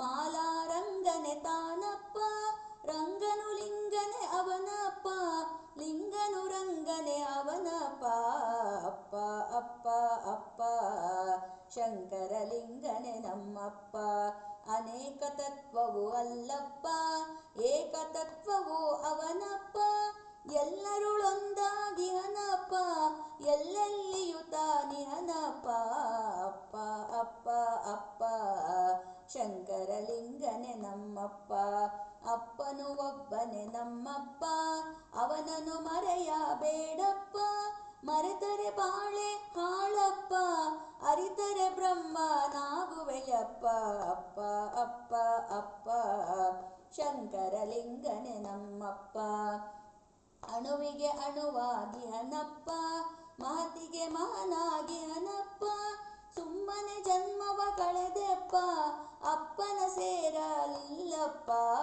ಅಪ್ಪ ಅಪ್ಪ ಅಪ್ಪ ಶಂಕರಲಿಂಗನೇ ನಮ್ಮಪ್ಪ ಜಗದ ಮೂಲವು ಅವನಪ್ಪ ಅಂತರ್ಯಾಮಿಯು ತಿಳಿಯಪ್ಪ ಗುರುವನು ನಂಬಿ ಬಾಳಪ್ಪ ಗುರುವಿನ ಪಾದ ಸೇರಪ್ಪ ಅಪ್ಪ ಅಪ್ಪ ಅಪ್ಪ ಶಂಕರಲಿಂಗನೇ ನಮ್ಮಪ್ಪ ಜಗಕ್ಕೆ ಒಬ್ಬನೇ ಅಪ್ಪ ಅವನೇ ಶಂಕರಲಿಂಗಪ್ಪ ಅಪ್ಪನ ನಂಬಿ ಬಾಳಪ್ಪ ಅಪ್ಪನ ಬಳಿ ನೀ ಹೋಗಪ್ಪ ಅಪ್ಪ ಅಪ್ಪ ಅಪ್ಪ ಶಂಕರಲಿಂಗನೇ ನಮ್ಮಪ್ಪ ಶಂಕರಲಿಂಗನೇ ನಮ್ಮಪ್ಪ. ಸಚ್ಚಿದಾನಂದ ಸರಸ್ವತಿಗಳು ರಚನೆ ಇದು. ಬಹಳ ಸುಂದರವಾದ ಒಂದು ರಚನೆ. ಈಗ ಇಂಥ ಒಂದು ಅಪ್ಪನನ್ನು ನಾವು ಪಡೆದು ಅವನ ಒಂದು ಕೃಪೆಗೆ ಪಾತ್ರರಾಗವನ ಮಕ್ಕಳ ಆಗಿದ್ದೀವಿ ನಾವೆಲ್ಲ. ಅದು ಎಷ್ಟು ಎಂಥ ಒಂದು ಗುರುವನ್ನು ನಾವು ಪಡ್ಕೊಂಡಿದ್ದೇವೆ, ಎಂಥ ಒಂದು ಸುಂದರವಾದ ಒಂದು ಭಕ್ತಿಯ ಮಾರ್ಗ ಹಾಗೆ ಅದು ನಮಗೆ ಹಾಕಿಕೊಟ್ಟಿದ್ದಾನೆ ಅಪ್ಪ ಅಂತ ಹೇಳಿಬಿಟ್ಟು ನಾವು ಅದರ ಒಂದು ಯೋಚನೆ ಮಾಡಿದಾಗ ಬಹಳ ಅದು ಎಷ್ಟು ಸುಂದರವಾಗಿ ನಮಗೆ ವಿಚಾರಗಳನ್ನು ಅವನು ತಿಳಿಸ್ಕೊಡ್ತಾನೆ, ಒಂದು ಸಲಹುತ್ತಾನೆ ಅನ್ನೋದು ಬಹಳ ಚೆನ್ನಾಗಿದೆ. ಮಾಡಿದ್ದಾನೆ ಹಾಗೂ ಮಾಡ್ತಾನೆ, ಈಗಲೂ ಕೂಡ ಅವನು ಇದ್ದಾನೆ, ಮಾಡ್ತಾನೆ ಇದ್ದಾನೆ, ಎಲ್ಲರಿಗೂ ಎಲ್ಲರೊಳಗೆ ಅವನು ಇದ್ದಾನೆ ಅನ್ನೋದಂತೂ ಖಂಡಿತ. ಎಲ್ಲ ಒಂದು ಮಾರ್ಗದರ್ಶನ ಯಾವುದೋ ಮುಖಾಂತರ ಮಾಡ್ತಾನೆ. ಈಗಲೂ ಕೂಡ ಯಾವುದೋ ಒಂದು ಪುಸ್ತಕದಲ್ಲಿ ನಮ್ಮ ಗೊಂದಲಗಳಿದ್ರೆ ಯಾವುದೋ ಒಂದು ಪುಸ್ತಕದಲ್ಲಿ ಮೂಲಕ ಉತ್ತರವನ್ನು ಕೊಡ್ತಾನೆ ಓದಿದಾಗ, ಇಲ್ಲ ಯಾವುದೋ ಒಂದು ನೋಡ್ತಾ ಇರ್ತೀವಿ, ಯಾರೋ ಮಹಾತ್ಮರು ಹೇಳಿದ ಅಲ್ಲಿ ಉತ್ತರ ಸಿಗುತ್ತೆ, ಇಲ್ಲ ಯಾರ್ದೋ ಬಾಯಿಂದ ನಮ್ಮ ಪ್ರಶ್ನೆಗೆ ಒಮ್ಮೊಮ್ಮೆ ಉತ್ತರಗಳು ಸಿಕ್ಬಿಡುತ್ತೆ. ಆಗ ಯಾವುದೋ ಮುಖಾಂತರ ಅವನು ನಮಗೆ ಖಂಡಿತ ಮಾರ್ಗದರ್ಶನ ಮಾಡ್ತಾನೆ ಇರ್ತಾನೆ. ಇದು ಎಲ್ಲರ ಒಂದು ಅನುಭವದಲ್ಲಿ, ಒಂದು ಭಕ್ತರೆಲ್ಲರಿಗೂ ಅದರ ಒಂದು ಅನುಭವ ಆಗಿರಲಿಕ್ಕೆ ಬೇಕು. ಸಹಜವಾಗಿ ಅವನು ಯಾವುದೋ ಮುಖಾಂತರ ನಮ್ಮ ಒಂದು ಕಷ್ಟವನ್ನಾಗಲಿ ಅಥವಾ ನಮ್ಮ ಒಂದು ಆಧ್ಯಾತ್ಮಿಕವಾಗಿ ಆಗಲಿ ಒಂದು ಗೊಂದಲವನ್ನಾಗಲಿ ಪರಿಹಾರ ಮಾಡ್ತಾನೆ ಅನ್ನೋದು ಎಲ್ಲರ ಒಂದು ಅನುಭವ ಆಗಿರುತ್ತೆ. ಇದನ್ನೇ ಎಷ್ಟೋ ಒಂದು ಭಕ್ತರು ಒಂದು ಅಪ್ಪನನ್ನು ಹೋಗಿ ಕೇಳಿದರೆ ಯಾವುದೋ ಒಂದು ಮಾರ್ಗದರ್ಶನ ಸಿಗುತ್ತೆ ಅಂತ ಹೇಳಿಬಿಟ್ಟು ನಿರ್ಗುಣದಲ್ಲಿ ನಿಂತ ಮೇಲೂ ಕೂಡ ಹಲವಾರು ಜನರಿಗೆ ಮಾರ್ಗದರ್ಶನ ಆಗಿದೆ. ಅವರು ಕೂಡ ಅವನ ಈ ಒಂದು ಮಾರ್ಗದಲ್ಲಿ ಬಂದಿದ್ದಾರೆ. ಅಪ್ಪ ಯಾರು ಅಂತಲೇ ಅವರು ತಿಳಿದೇ ಇರೋರು ಎಷ್ಟೊಂದು ಜನ ಕೂಡ ಅಪ್ಪನ ಒಂದು ಭಕ್ತಿಯಲ್ಲಿ ಮುಳುಗಿರೋದು ಮುಂಚೆಯಿಂದ ಅವ್ರಿಗೇನು ಗೊತ್ತಿಲ್ಲ ಅಂಥವ್ರು ಕೂಡ ಇವಾಗ ಅವನ ಭಕ್ತಿಯಲ್ಲಿ ಮುಳುಗಿರೋದು ಸಾಕಷ್ಟು ಉದಾಹರಣೆಗಳು ಈಗಲೂ ಕೂಡ ನಡೀತಾನೆ ಇದೆ. ಅದು ನಡೀತಾನೆ ಇರುತ್ತೆ, ಸಾವಿರಾರು ವರ್ಷಗಳು ನಡೆಯುತ್ತೆ ಅಂತ ಕೂಡ ಎಲ್ಲ ಹಿರಿಯ ಗುರುಭಕ್ತರು ಅದನ್ನು ಹೇಳ್ತಾನೆ ಇದ್ದರು. ನಡೀತಾನೆ ಇದೆ ಈಗಲೂ ಕೂಡ. ಅದನ್ನು ನಾವು ಇವಾಗ ಅಂದರೆ ಹೇಳ್ತಾರಲ್ಲ ಅಪ್ಪ ಅವರು ಚರಿತ್ರೆಯಲ್ಲಿ, ಅವರು ನಾರಾಯಣ ಭಗವಾನರು ಬಂದು 99 ಸಪ್ತಾಹ ಮಾಡಿರ್ತಾರೆ. ಅವರು 100ನೇ ಸಪ್ತಾಹ ನೀವು ಮಾಡಿಕೊಡಬೇಕು ಅಂತ ಅಪ್ಪ ಅವರಲ್ಲಿ ವಿನಂತಿ ಮಾಡ್ಕೊಂಡಾಗ ಅಪ್ಪ ಹೇಳ್ತಾರೆ, ನೀವೇ ಸಿದ್ಧರು, ನಿಮಗೆ ನಮ್ಮ ಅವಶ್ಯಕತೆ ಏನಿದೆ ಅಂತ ಕೇಳಿದಾಗ ಆವಾಗ ಸಾಕ್ಷಾತ್ ಪರಬ್ರಹ್ಮನ ಮುಂದೆ ನಾವು ಎಲ್ಲಿ, ನಮ್ಮ ಸಿದ್ಧಿಗಳಲ್ಲಿ ಅಂತ ಹೇಳ್ತಾರೆ ನಾರಾಯಣ ಭಗವಾನರು. ಹಾಗಾಗಿ ಅಪ್ಪ ಅಂದರೆ ಅದು ಎಷ್ಟು ದೊಡ್ಡವನು ಅನ್ನೋದು ನಾವು ಊಹಿಸ್ಕೊಳ್ಳೋಕ್ಕೂ ಸಾಧ್ಯ ಇಲ್ಲ. ಈ ಒಂದು ಮಾತಲ್ಲೇ ಇದೆ. ಅಂದರೆ ಅಪ್ಪ ಅವ್ರು ಹೇಳ್ತಾರೆ, ಸಿದ್ಧಿಗಳೆಲ್ಲ ನನ್ನ ಒಂದು ಸಂಕಲ್ಪ ಮಾತ್ರದಿಂದನೇ ಸಾಕಷ್ಟು ಸಿದ್ಧಿಗಳು ಉದಯಿಸ್ತವೆ, ಹಾಗೆ ಅವು ಎಲ್ಲ ಭಕ್ತರ ಒಂದು ಏನು ಕೋರಿಕೆಗೆ ಅವುಗಳು ಉಪಯೋಗ ಆಗ್ತವೆ. ಸಾಕಷ್ಟು ಸಿದ್ಧಿಗಳು ನನ್ನ ಸಂಕಲ್ಪ ಮಾತ್ರದಿಂದನೇ ಸೃಜಿಸಬಲ್ಲವು ಅಂತ ಅಪ್ಪ ಅವರು ಹೇಳ್ತಾರೆ. ಹಾಗೆಯೇ ಅಪ್ಪ ಅವರು ಒಮ್ಮೆ ಹೇಳ್ತಾರೆ, ಬ್ರಹ್ಮಾಂಡ ತಂಡಗಳನ್ನು ನನ್ನ ಕಿರು ಬೆರಳಿನಲ್ಲಿ ಆಡಿಸಬಲ್ಲೆ ಅಂತ ಒಂದು ಮಾತನ್ನು ಹೇಳಿದ್ದಾರೆ. ಆದರೆ ಅವನ ನಿಯಮಕ್ಕೆ ನನ್ನ ನಿಯಮವನ್ನೇ ನಾನು ಮುರಿಯೋದಿಲ್ಲ, ಆದ್ದರಿಂದ ನಾನು ಹಾಗೆ ಮಾಡೋದಿಲ್ಲ ಅಂತ ಹೇಳ್ಬಿಟ್ಟು ಹೇಳ್ತಾರೆ. ಅಂದರೆ ಅಂಥ ಒಂದು ಮೂಲ ಏನೋ ಒಂದು ಎಲ್ಲ ಒಂದು ಸೃಷ್ಟಿ ಸ್ಥಿತಿ ಲಯಕ್ಕೆ ಕಾರಣವಾದ ಒಂದು ಶಕ್ತಿ ಇದೆಯಲ್ಲ, ಬ್ರಹ್ಮ ವಿಷ್ಣು ಮಹೇಶ್ವರರ ಒಳಗಿನ ಒಂದು ಚೈತನ್ಯ ಏನಿದೆ, ಒಂದು ಇರುವೆಯಿಂದ ಹಿಡಿದು ಆ ಒಂದು ತ್ರಿಮೂರ್ತಿಗಳಲ್ಲಿನ ಚೈತನ್ಯ ಎಲ್ಲ ಕಡೆ ಹರಡಿರೋ ಚೈತನ್ಯನೇ ನಮ್ಮ ಬೇರೆ ಅಲ್ಲ, ನಮ್ಮ ಅಪ್ಪ, ಎಲ್ಲ ಕಡೆ ಇರುವಂಥ ಆ ಚೈತನ್ಯ. ಅಂಥ ಒಂದು ಶಕ್ತಿ ಅದರಿಂದ ಯಾರು ಮಾಡಿರ್ತಾರೋ ಅವರಿಗೆ ಒಂದು ಅದನ್ನು ಬೇರೆ ಥರ ಮಾಡೋಕ್ಕೆ ಬರೋದು, ಮಾಡಿರೋದನ್ನು, ಅಥವಾ ಅದನ್ನು ಇಲ್ಲದೆ ಇರೋಂಗೆ ಮಾಡೋಕ್ಕೆ ಬರೋದು, ಅಂದರೆ ಲಯ ಮಾಡೋಕ್ಕೆ ಬರೋದು, ಅಥವಾ ಹೊಸದನ್ನು ಸೃಜಿಸೋಕ್ಕೆ ಬರೋದು. ಅದರಿಂದ ಅವನು ಶಕ್ತಿವಂತನು ಅಂತ ಹೇಳ್ತಾ ಅಂಥ ಗುರುವನ್ನು ನಾವು ಪಡೆದಿದ್ದೇವೆ. ಅಂದರೆ ಅಂಥ ಗುರುವು ಇಂಥ ಒಂದು ಶಾಂತ ಮೂರ್ತಿಯಾಗಿ ನಮ್ಮ ಒಂದು ನಮಗೆ ಸಿಕ್ಕಿರೋದು, ಅಂಥ ಪ್ರೇಮಳ ಮೂರ್ತಿಯಾಗಿ ಮಾನವ ರೂಪದಲ್ಲಿ ಬಂದು ನಮ್ಮನ್ನು ಸಲಹುತ್ತಾ ಇರೋದು ಅಂದರೆ ಅದು ಚಿಕ್ಕ ಒಂದು ವಿಚಾರ ಅಂತೂ ಖಂಡಿತ ಅಲ್ಲವೇ ಅಲ್ಲ. ಅದು ನಮ್ಮ ಎಷ್ಟು ಒಂದು ಜನ್ಮಗಳ ಪುಣ್ಯದ ಒಂದು ವಿಚಾರ ಅಂತ ನಾವು ಯೋಚನೆ ಮಾಡಬೇಕಾಗತ್ತೆ. ಅದನ್ನು ಇಂಥ ಗುರು ಸಿಕ್ಕಿದ್ದಾನೆ ಅನ್ನೋದಕ್ಕೆ ಒಂದು ಹಾಡನ್ನು ಹೇಳಿ ಈ ಒಂದು ಸತ್ಸಂಗವನ್ನು ಮುಕ್ತಾಯ ಮಾಡ್ತೇನೆ. ಇಂಥ ಗುರು ಎಲ್ಲಿಹನೋ ಶಂಕರಲಿಂಗನಂಥ ಗುರು ಎಲ್ಲಿಹನೋ, ಶಾಂತರೋಳತಿ ಶಾಂತದಾಂತರೋಳತಿ ದಾಂತ ಕಂತು ಪೀತ ಶ್ರೀರಂಗನ ಅಂತರಂಗದ ಭಕುತಗಿಂತ ಗುರುವೆಲ್ಲಿಹನೋ, ಶಂಕರಲಿಂಗ ನಂತ ಗುರುವೆಲ್ಲಿಹನೋ. ನುಲಯ ಪುರ ವರದೋಳು ಉತ್ತಮವಾದ ಕುಲಕರ್ಣಿ ಸಂತತಿಯಲಿ ಒಲಿದೋ ಜನಿಸಿ ತನ್ನ ಕುಲಕೋಟಿ ಉದ್ಧರಿಸಿ ಜಲಜಾಕ್ಷ ಶ್ರೀರಂಗನ ಒಲಿಸಿ ದರ್ಶನವಾಂತು ಸೊಲೆ ತನ್ನನುಭವ ಸಾರ ವಿಚಾರವ ಇಳೆಯೊಳು ಜನರಿಗೆ ಬೋಧಿಸಿ ಮಾನವ ಕುಲಜಾಲವ ಪಾವನಗೈಯುತ ಬಲು ಸುಲಭದಿ ಮುಕುತಿಯ ಪಥವನೆ ತೋರಿದ ಇಂಥ ಗುರು ಎಲ್ಲಿಹನೋ, ಶಂಕರಲಿಂಗನಂತ ಗುರು ಎಲ್ಲಿಹನೋ. ಗುರುರಾಜ ದತ್ತ ಯೋಗೀಂದ್ರ ಕರಕಮಲ ಜಾತ ನಿರುತಾನಂದ ಭರಿತನೋ, ಶರಣಾಗತ ಪಾಲಕ ಪರಮ ಸಾಧು ಸ್ವರೂಪ ಪರನಾರಿ ಸಹೋದರ ಪರಮ ದಯಸಾಗರ ವರಭಕ್ತರ ಮನದಾಶಯಗಳ ನರಿಯುತಲ ವರಿಷ್ಠಾರ್ಥಗಳೆಲ್ಲವ ಸುರಧೇನುವಿನಂದದಿ ಕರುಣಿಸುತ್ತಲಿ ನಿರುತವು ಪೊರೆಯುವ ಪರಮ ಗುರೋತ್ತಮ ಇಂಥ ಗುರು ಎಲ್ಲಿಹನೋ, ಶಂಕರಲಿಂಗ ನಂತ ಗುರು ಎಲ್ಲಿಹನೋ.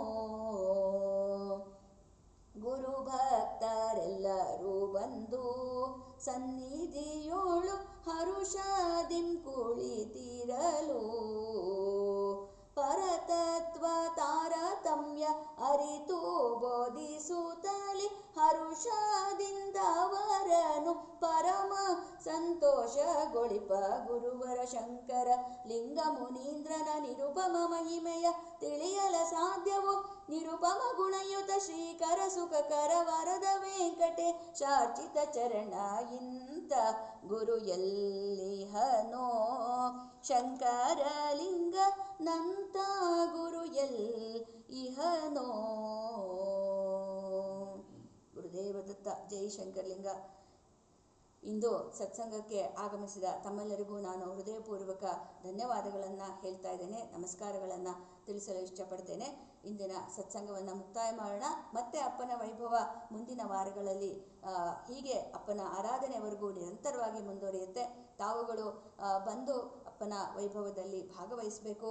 ಹಾಗೆ ತಮಗೆ ಏನಾದ್ರು ಹೇಳಬೇಕು ಅನಿಸಿದ್ರೆ ಖಂಡಿತ ನನಗೆ ತಿಳಿಸಿ, ನಾನು ಅದಕ್ಕೆ ಒಂದು ಅವಕಾಶವನ್ನು ಮಾಡಿ ಕೊಡ್ತೇನೆ ಅಂತ ಮತ್ತೆ ತಮ್ಮೆಲ್ಲರಿಗೂ ಹೇಳ್ತಾ, ಹಾಡುಗಳನ್ನು ಇನ್ನೂ ಹೇಳಬೇಕು ಅಂತ ಯಾರು ಇಚ್ಛೆ ಪಟ್ಟಲ್ಲಿ ಅದಕ್ಕೆ ನಾನು ಮುಂದಿನ ಒಂದು ದಿನಗಳಲ್ಲಿ ಅವಕಾಶ ಮಾಡ್ತೇನೆ. ದಯವಿಟ್ಟು ಬಂದು ಹೇಳಿ.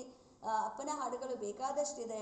ಭಾಳಷ್ಟು ಜನ ಹೇಳೋದಕ್ಕೆ ಒಂದು ಬರುವಂಥವರು ಕೂಡ, ಭಾಳಷ್ಟು ಚೆನ್ನಾಗಿ ಹೇಳುವಂಥವರು ಕೂಡ ಇದ್ದಾರೆ.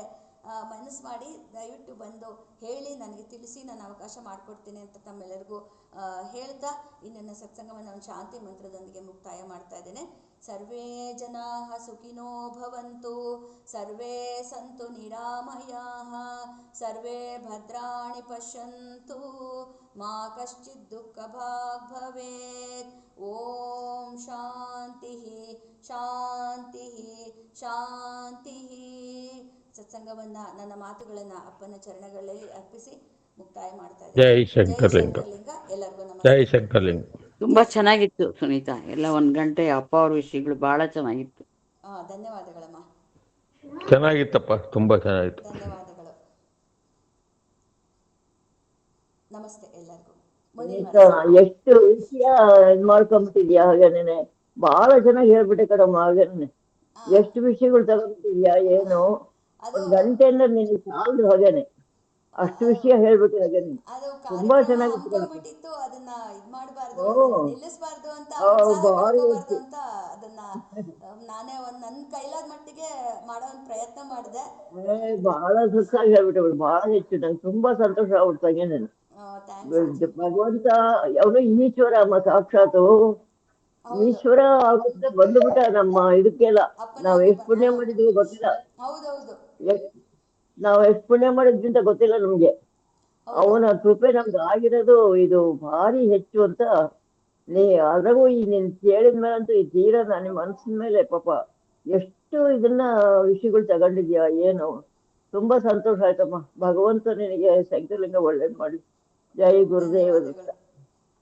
Thank you.